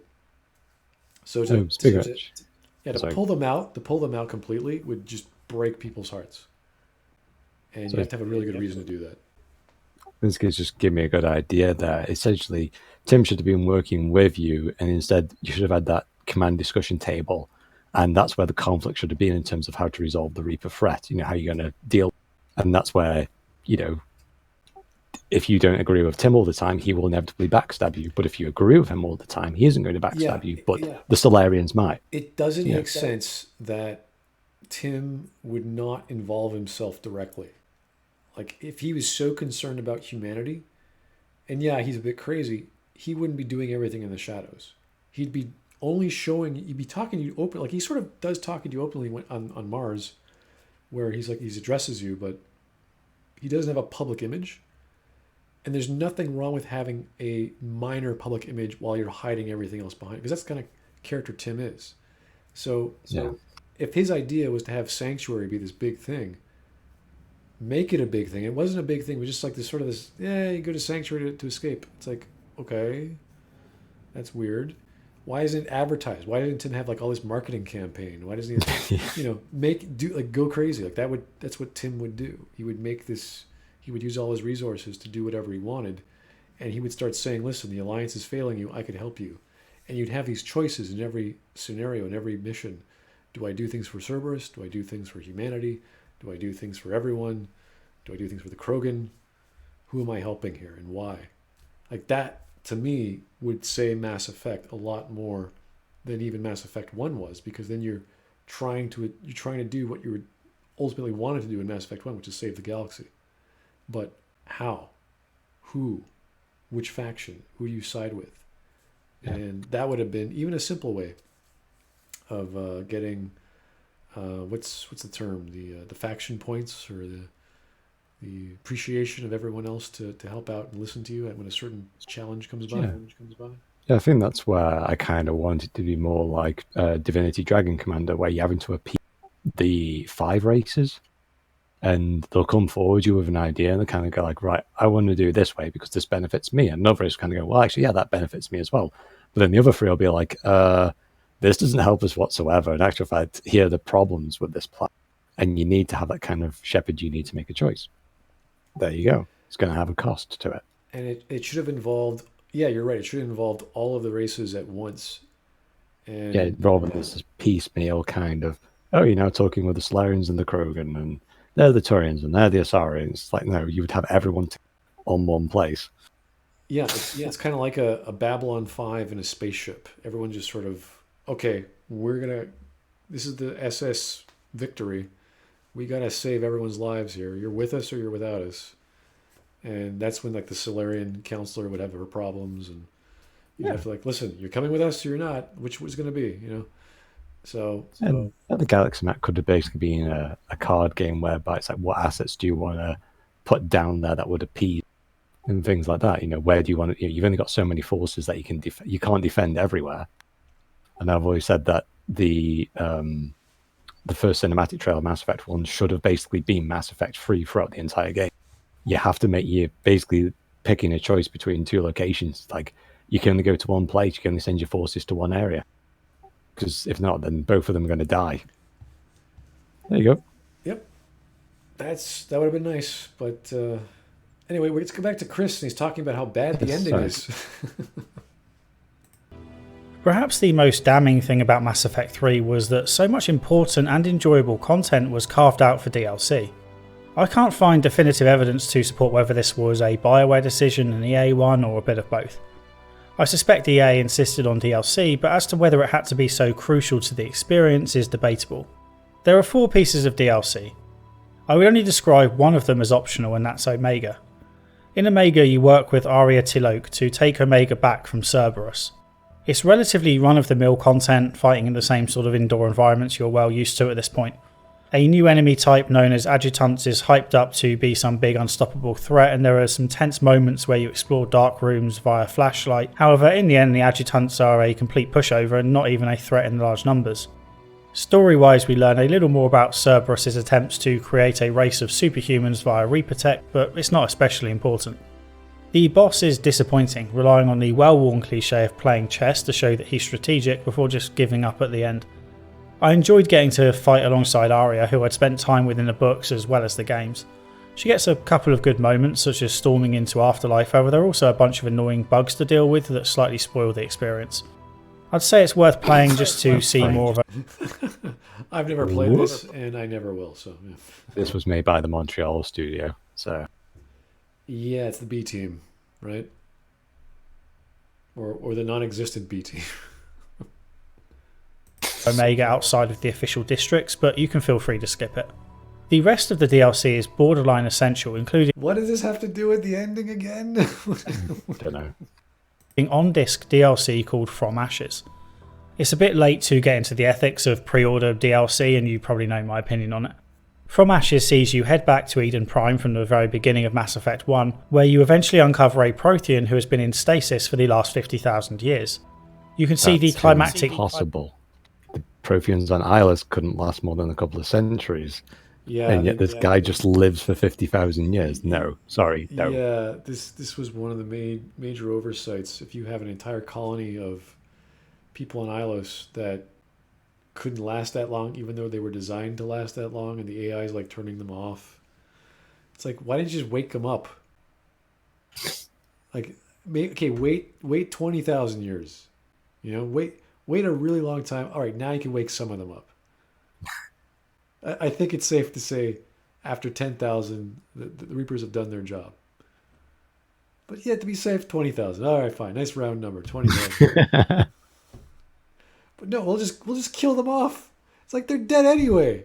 Like, what are you doing, crazy AI? They're going to be wiped out naturally by you turning their pods off, or just let them out. Battle as the Protheans are wiped out by the Reapers.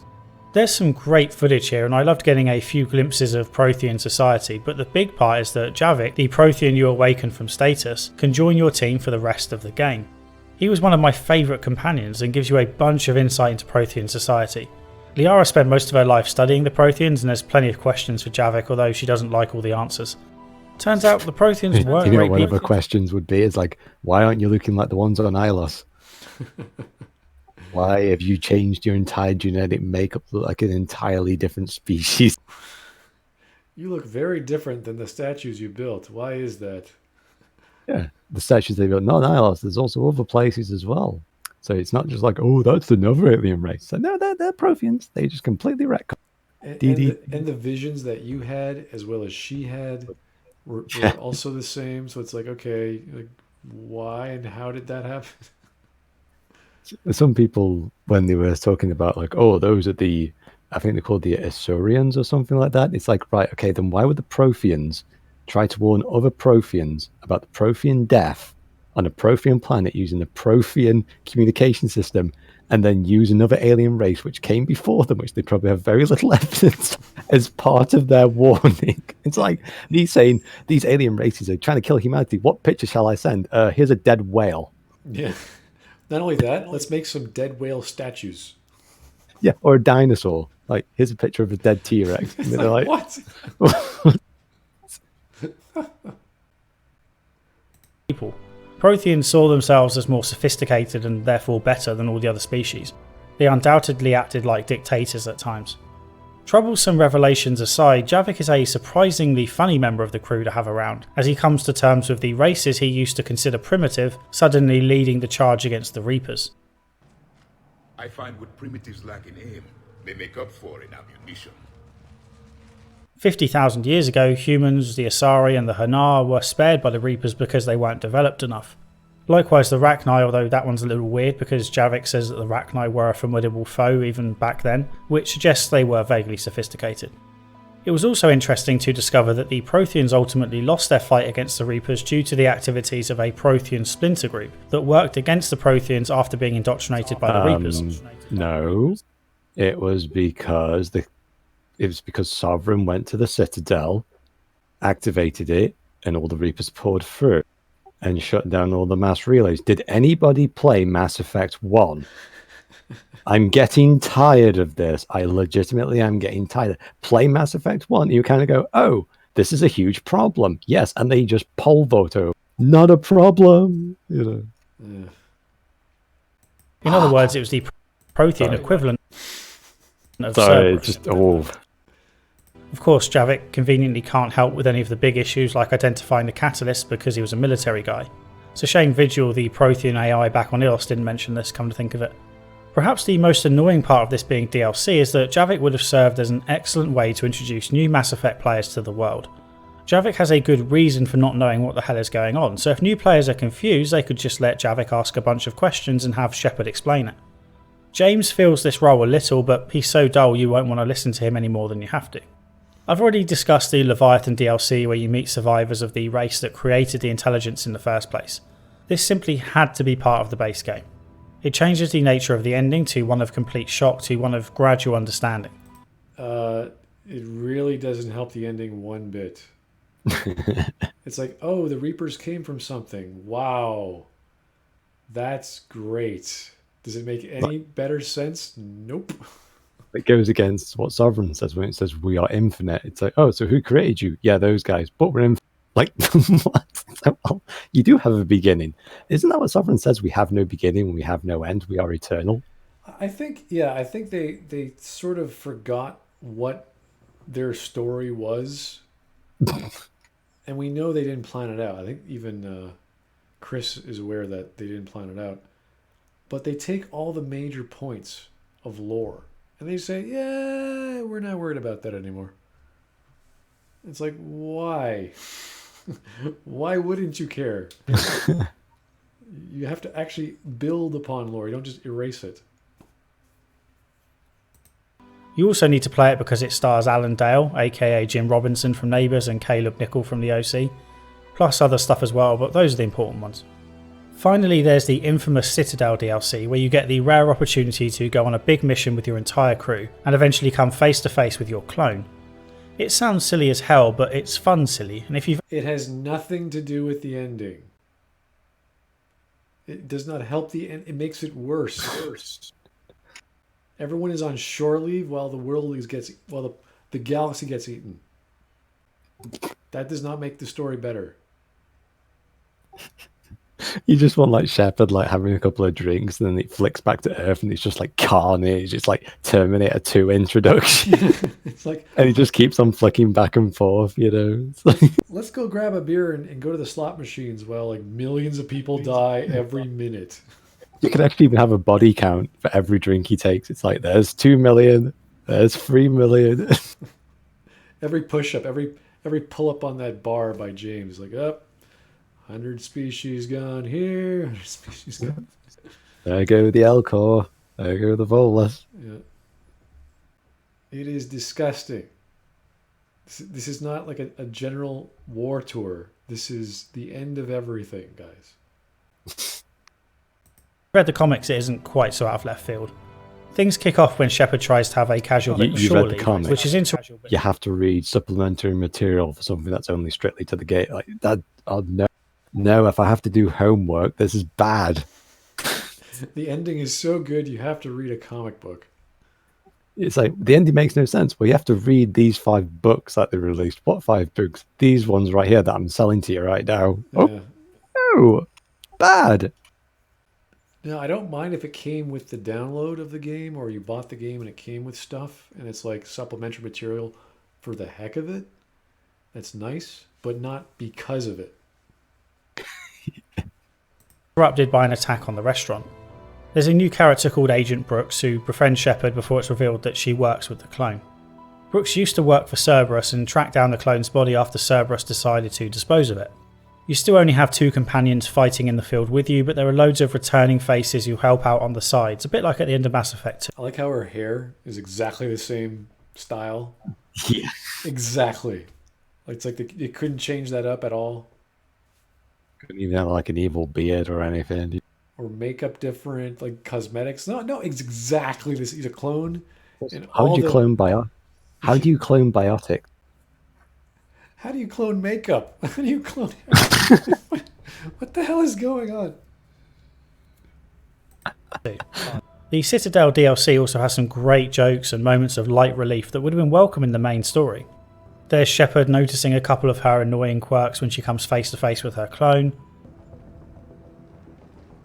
I should go. I am tired of being locked in time capsules. She said I should go. Do I sound like that? Yes, you do. Maybe we should be worrying about the impregnable vault we've been sealed inside forever. How come nobody told me about this before? I'm open to feedback here. You should never announce your plan, even when leaving a conversation. It shows weakness. We are looking at Citadel Dlc to defend the ending. This is what Chris Davis is doing, because it's funny.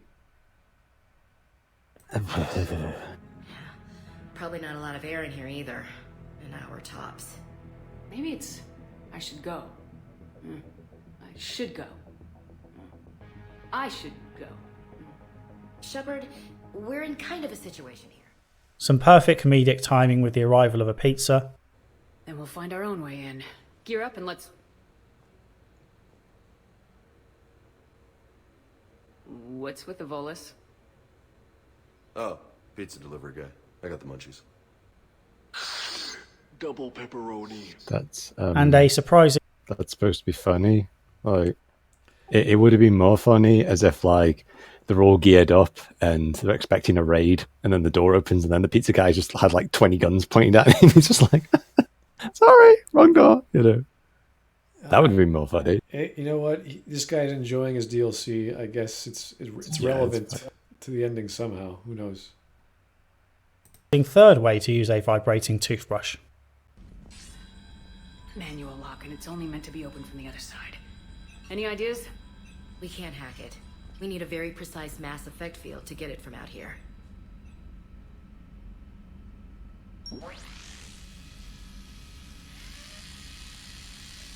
If you told me this morning that Why would a toothbrush need a Mass Effect field? I don't know. It's just using technology in the future. Yeah, it just doesn't. If it's a marketing play, I can understand it. You know, like in the 50s, everything was atomic this and atomic. I could get behind it, but it's like if it has a legit Mass Effect field, it's like that's the smallest Mass Effect generator I've ever seen in this game series. It's just, I don't know. Again, Chris is talking about this DLC like it has meaning. It doesn't, and he's just going with it. Save the Normandy, I'd have been very skeptical. On a more random note, Anderson gives you his huge apartment to live in, which you can lightly customise with furniture of your choice, and there are a bunch of arcade games to play and even a virtual combat suite to practice in and chase high scores. There's a few silly side missions as well, such as making a film with Javik and taking part in one last battle with Jack. The most memorable bit is of course the party you throw for your entire crew, past and present. Again, it's all pretty tongue-in-cheek, but it absolutely works. My favourite moment was probably Trainer and Edie discussing how Trainer used to find Edie's voice sexually attractive, while Tali nearly kills herself in an attempt to change the subject. What's wrong, you two? I am asking Specialist Trainer about why she found my voice sexually attractive. Oh, really? Oh, shut up. I hadn't even met you yet. This is a really good cheese, Shepard. I put some in through the filters. Is it organic?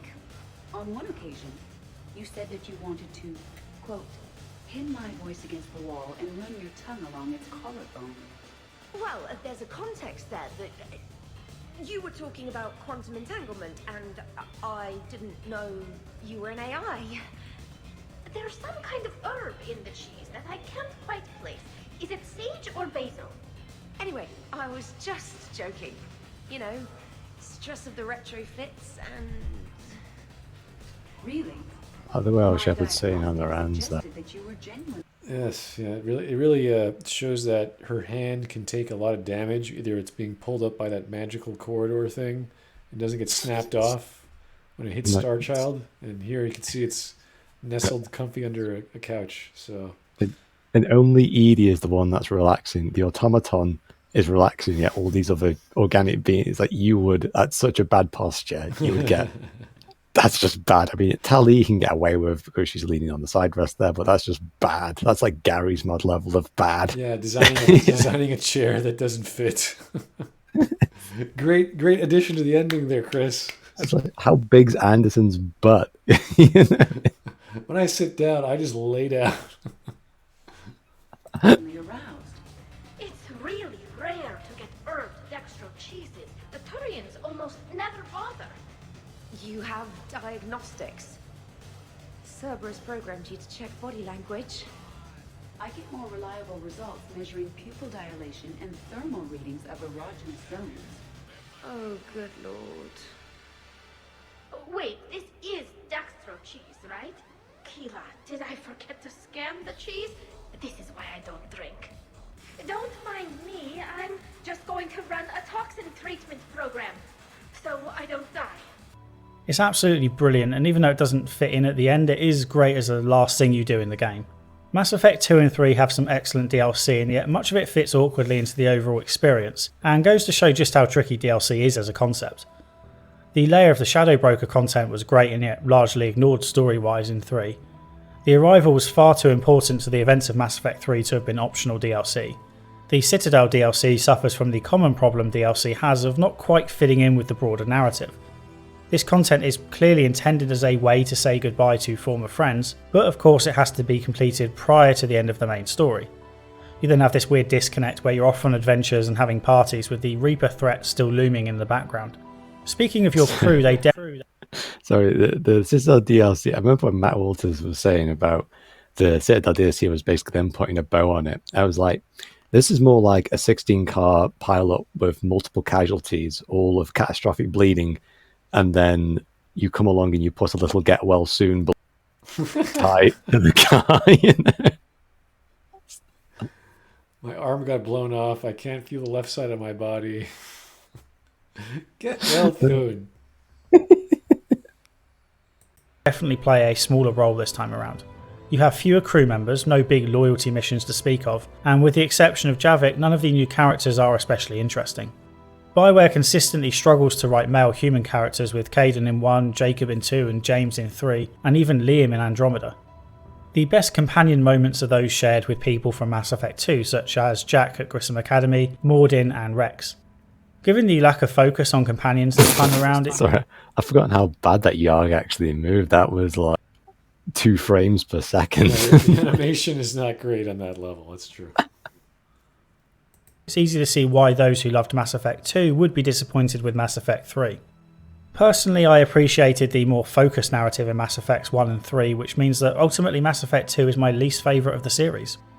How did we get from DLC to Mass Effect 1 and then 2? Like, what is this guy talking about? What is his point? They all have their strengths and weaknesses. The world building in Mass Effect 1 is unrivaled. Playing it is a little rough, but there's no way people would have been drawn into this world with such a passion if it weren't for the groundwork laid in the first game. It's a masterpiece of world building or galaxy building or whatever you want to call it. Mass Effect 2 has the strongest content outside of the main story and lets you develop relationships with companions which then come to fruition in the third game. Mordin's sacrifice wouldn't have meant anywhere near as much if it weren't for Mass Effect 2, and meeting Jack would have been largely meaningless. However, the main story campaign is... Meeting Jack was meaningless. You don't need Jack in the entire plot at all.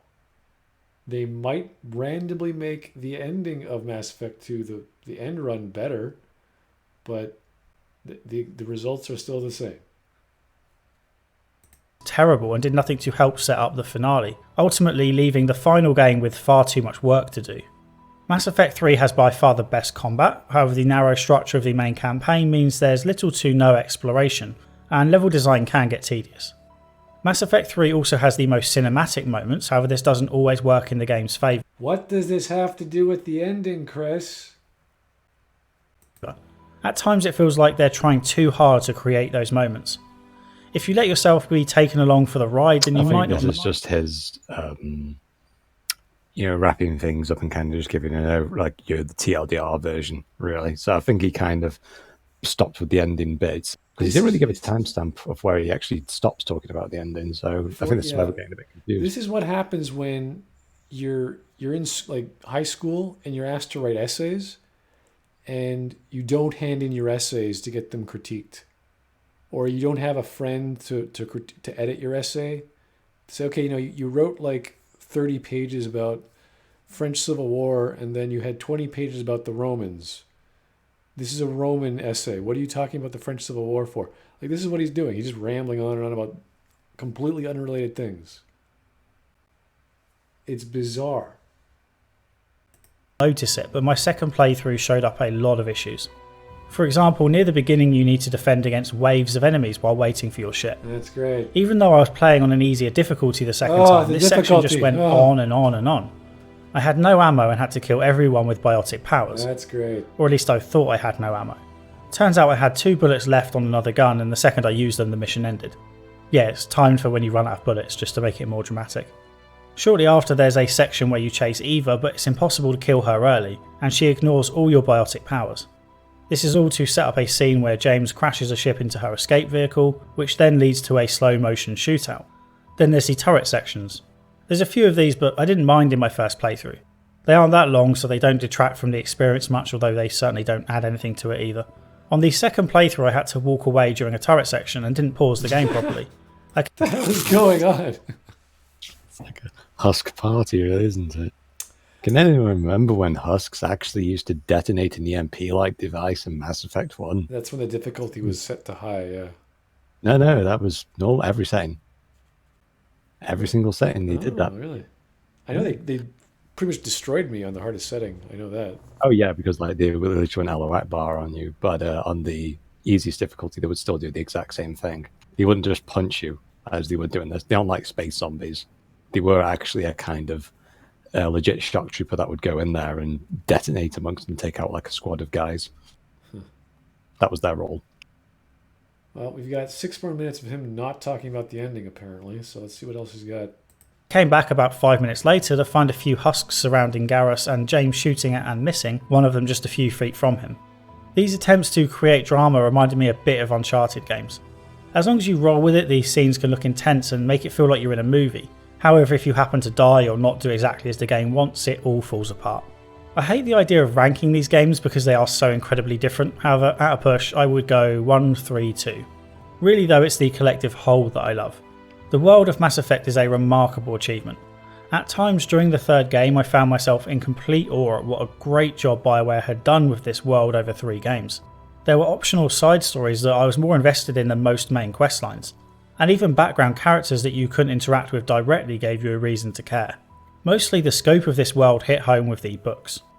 There are 4 in total, all following Kaylee Sanders with a healthy dose of... Now he's talking about the books. Does this have a point? Like, we went on for like 20 minutes already about nothing to do with the ending. ...of Captain Anderson as well. The first book takes place around 20 years before the first game, the second is just before Mass Effect 2, and the third and fourth are just before Mass Effect 3. While the books are linked to the main story, there's barely any mention of Shepard, and the books manage to stand on their own. They remind me of Star Wars Expanded Universe novels and the new ones that are officially canon. The hard work was done by the games, or in the case of Star Wars, the movies, but with the universe in place, there's plenty of room for more stories. Star Wars lived on for years without new movies, and Mass Effect could have as well. This is no coincidence. Let's face it, comparisons between Star Wars and Mass Effect aren't an accident. BioWare knew the Star Wars universe well after making Knights of the Old Republic games, and with Mass Effect they essentially made their own version, complete with the space magic. While discussing the books, I should add an important caveat. Like the Star Wars Expanded Universe, there are some terrible entries. Most of the comics are bland for a start, and the 4th book, Deception, is absolutely terrible. Karpyshyn wrote the first 3 books but was replaced by William C. Dietz for the final one after moving to Disney. The good news is that you don't really need to read the final book, and I highly recommend you don't bother. It's an unnecessary epilogue and a bad one at that. There are a bunch of issues with the book, from just generally bad writing, lore inconsistencies, pacing, and a lack of any conflict at all. However, the biggest issue is just how dry the entire thing is. None of the characters have any personality, including the ones who are already established in previous books. I'm going to spoil major parts of the book now, but I think it's worth it to emphasise just how bad the book is. Okay, Deception is mainly focused on Kaylee and Anderson. He's now talking about how bad a third-party story is. A tertiary... Like, this is... We're just wasting our time here. Whole tells a bunch of fantastic stories, but that just seems to be largely forgotten. With lore, you can just dump information trilogy fresh in my mind. Time to wrap up this video on Mass Effect 3 and the entire series. I can't express how glad I am that I played these games again, or for the first time in the case of Mass Effect 1.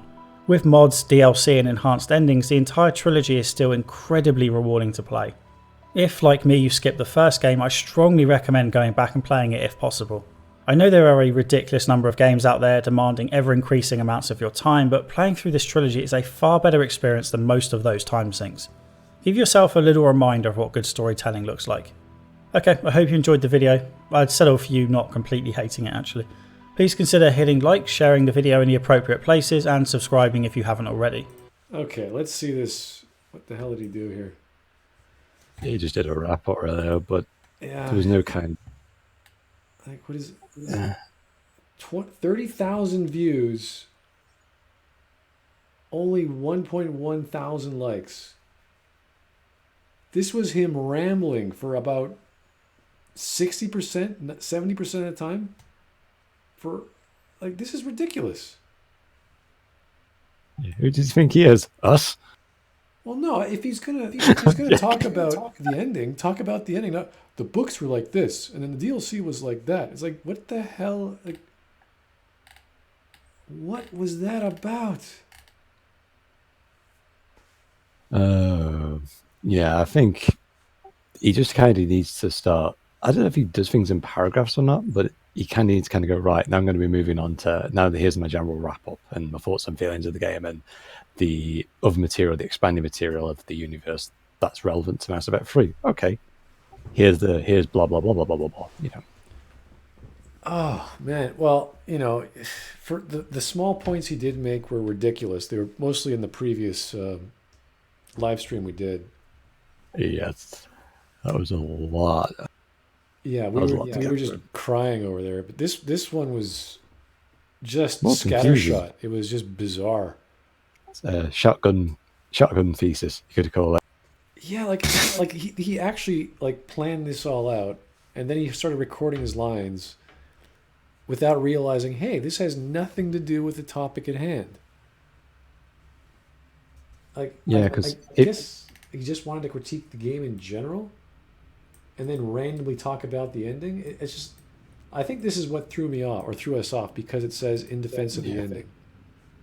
yeah, and defense at the end too. But yeah, it's like, but when you talk about Mass Effect 3, I only take it as a kind of just Mass Effect 3 by itself, not the expanded material and all things like that. But and as a standalone game, I actually don't particularly like it. I was kind of hoping that things would get better, and then just like Mass Effect 2, I kind of went like, I really don't like this game. I just like this style of whatever YouTube, whatever you call it. I know I do long form essays too, but I tend to stay on topic. I want to make sure my points make sense, and I don't start veering off into like tertiary ideas. I don't. This is not how you do it. I don't know why he did it that way. So I wish I could understand it better, but he probably could have reduced his arguments to about 5 minutes, honestly. So yeah, he does need an editor. We did not see anything new in terms of defending this story, aside from how the theoretical endings of dark energy, the indoctrination theory, and whatever else he talked about, which was nothing to do with the ending, were bad or worse than the actual ending we got. And the actual ending we got wasn't even that good to him, which is bizarre. Yeah. So, yeah, I wish we could actually take something apart, but there's nothing here. This is a waste of time. Maybe he could make another video just on the ending, which would be Well, there's nothing. fine. If let's say he just kind of goes, I like Mass Effect 3 for what it is, there's nothing wrong with that. But when you try to make these kind of critical or dare I say artistic kind of claims to it, it's just like, no, there's a mountain of facts that you can't just dismiss. And that's in the previous video, that's what he did. When he talks about the lies of Bio, which is on game facts, it's like those were things that they were saying that would be in the game, that how they were doing things. It's like those are lies. You can't just dismiss those lies. Yeah, they did not design, they did not plan ahead. It was not structured as they said it was. They said the ending was going to be different for everyone. It wasn't. It was a lie. It was a big fat lie, and it could have been a beautiful lie. They could have given us something totally different, and if it made sense, we'd be like, hey, that was not bad. We were lied to, but we still got something worth talking about.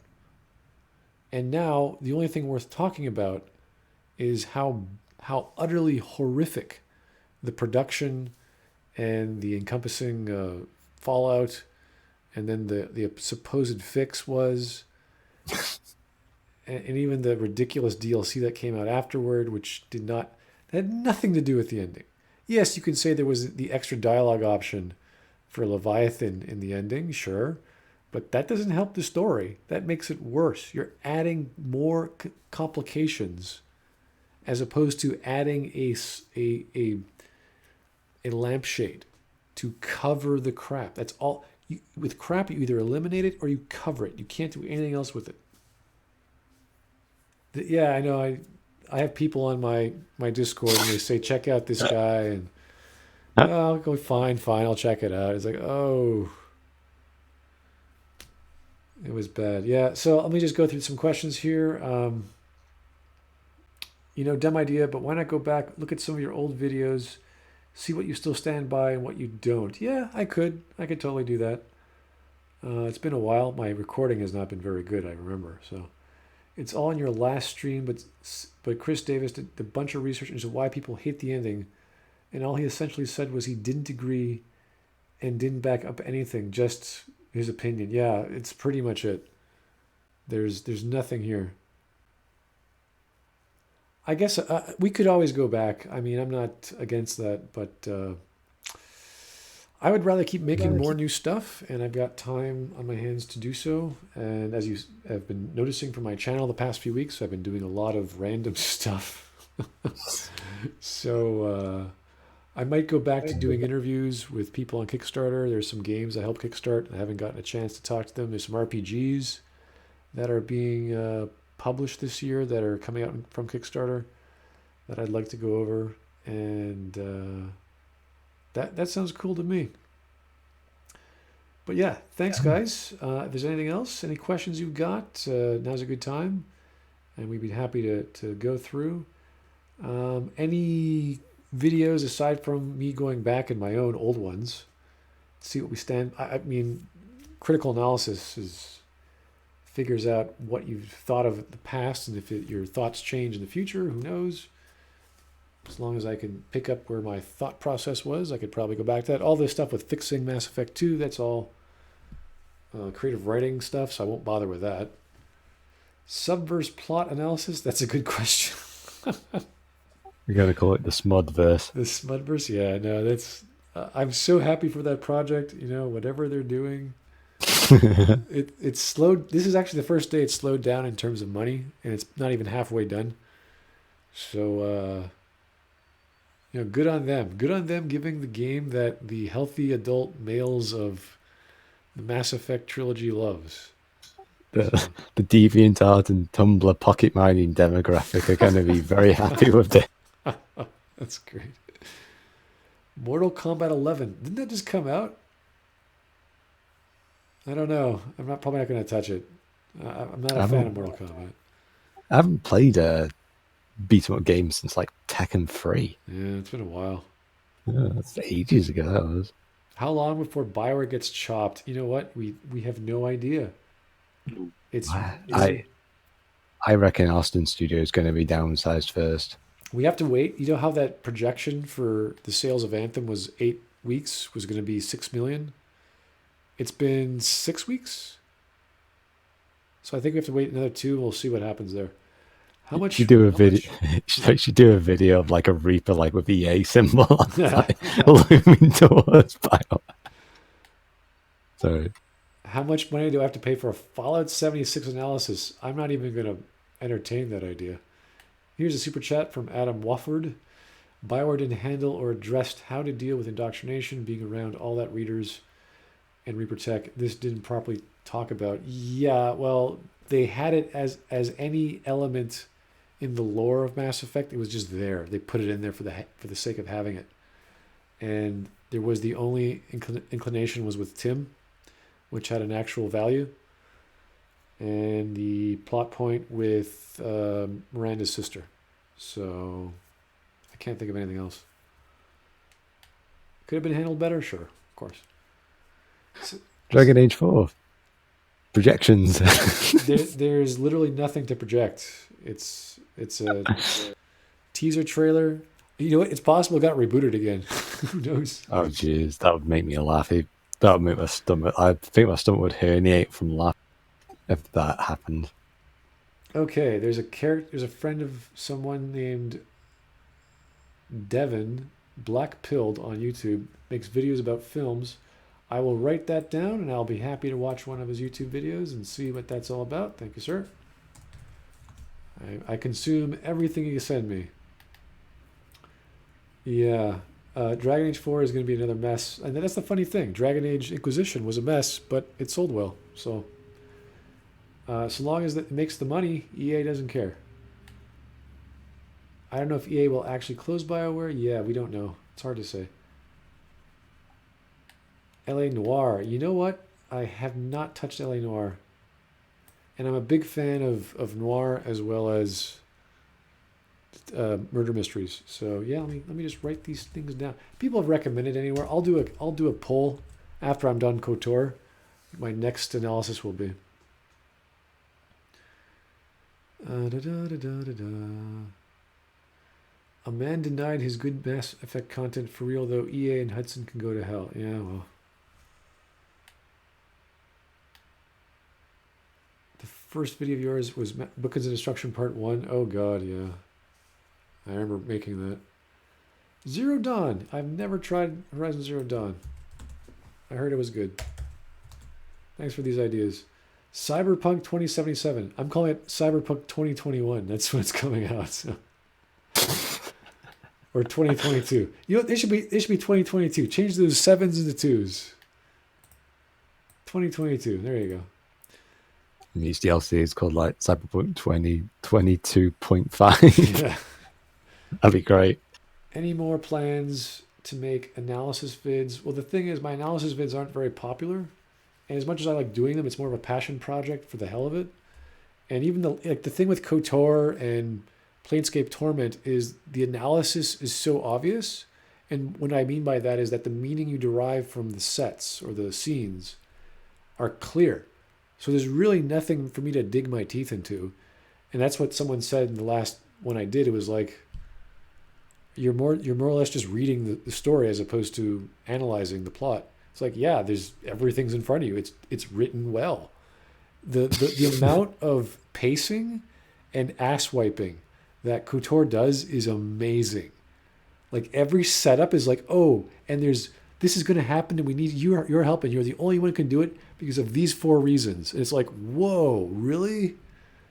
Like that's almost every scene setup in KOTOR. It's like that. It's done so well. So you could like it for its use of lore, the franchise, but really it comes down to how they present ideas and set up the game for you to go through. Okay, yeah, I'll check out that friend of yours.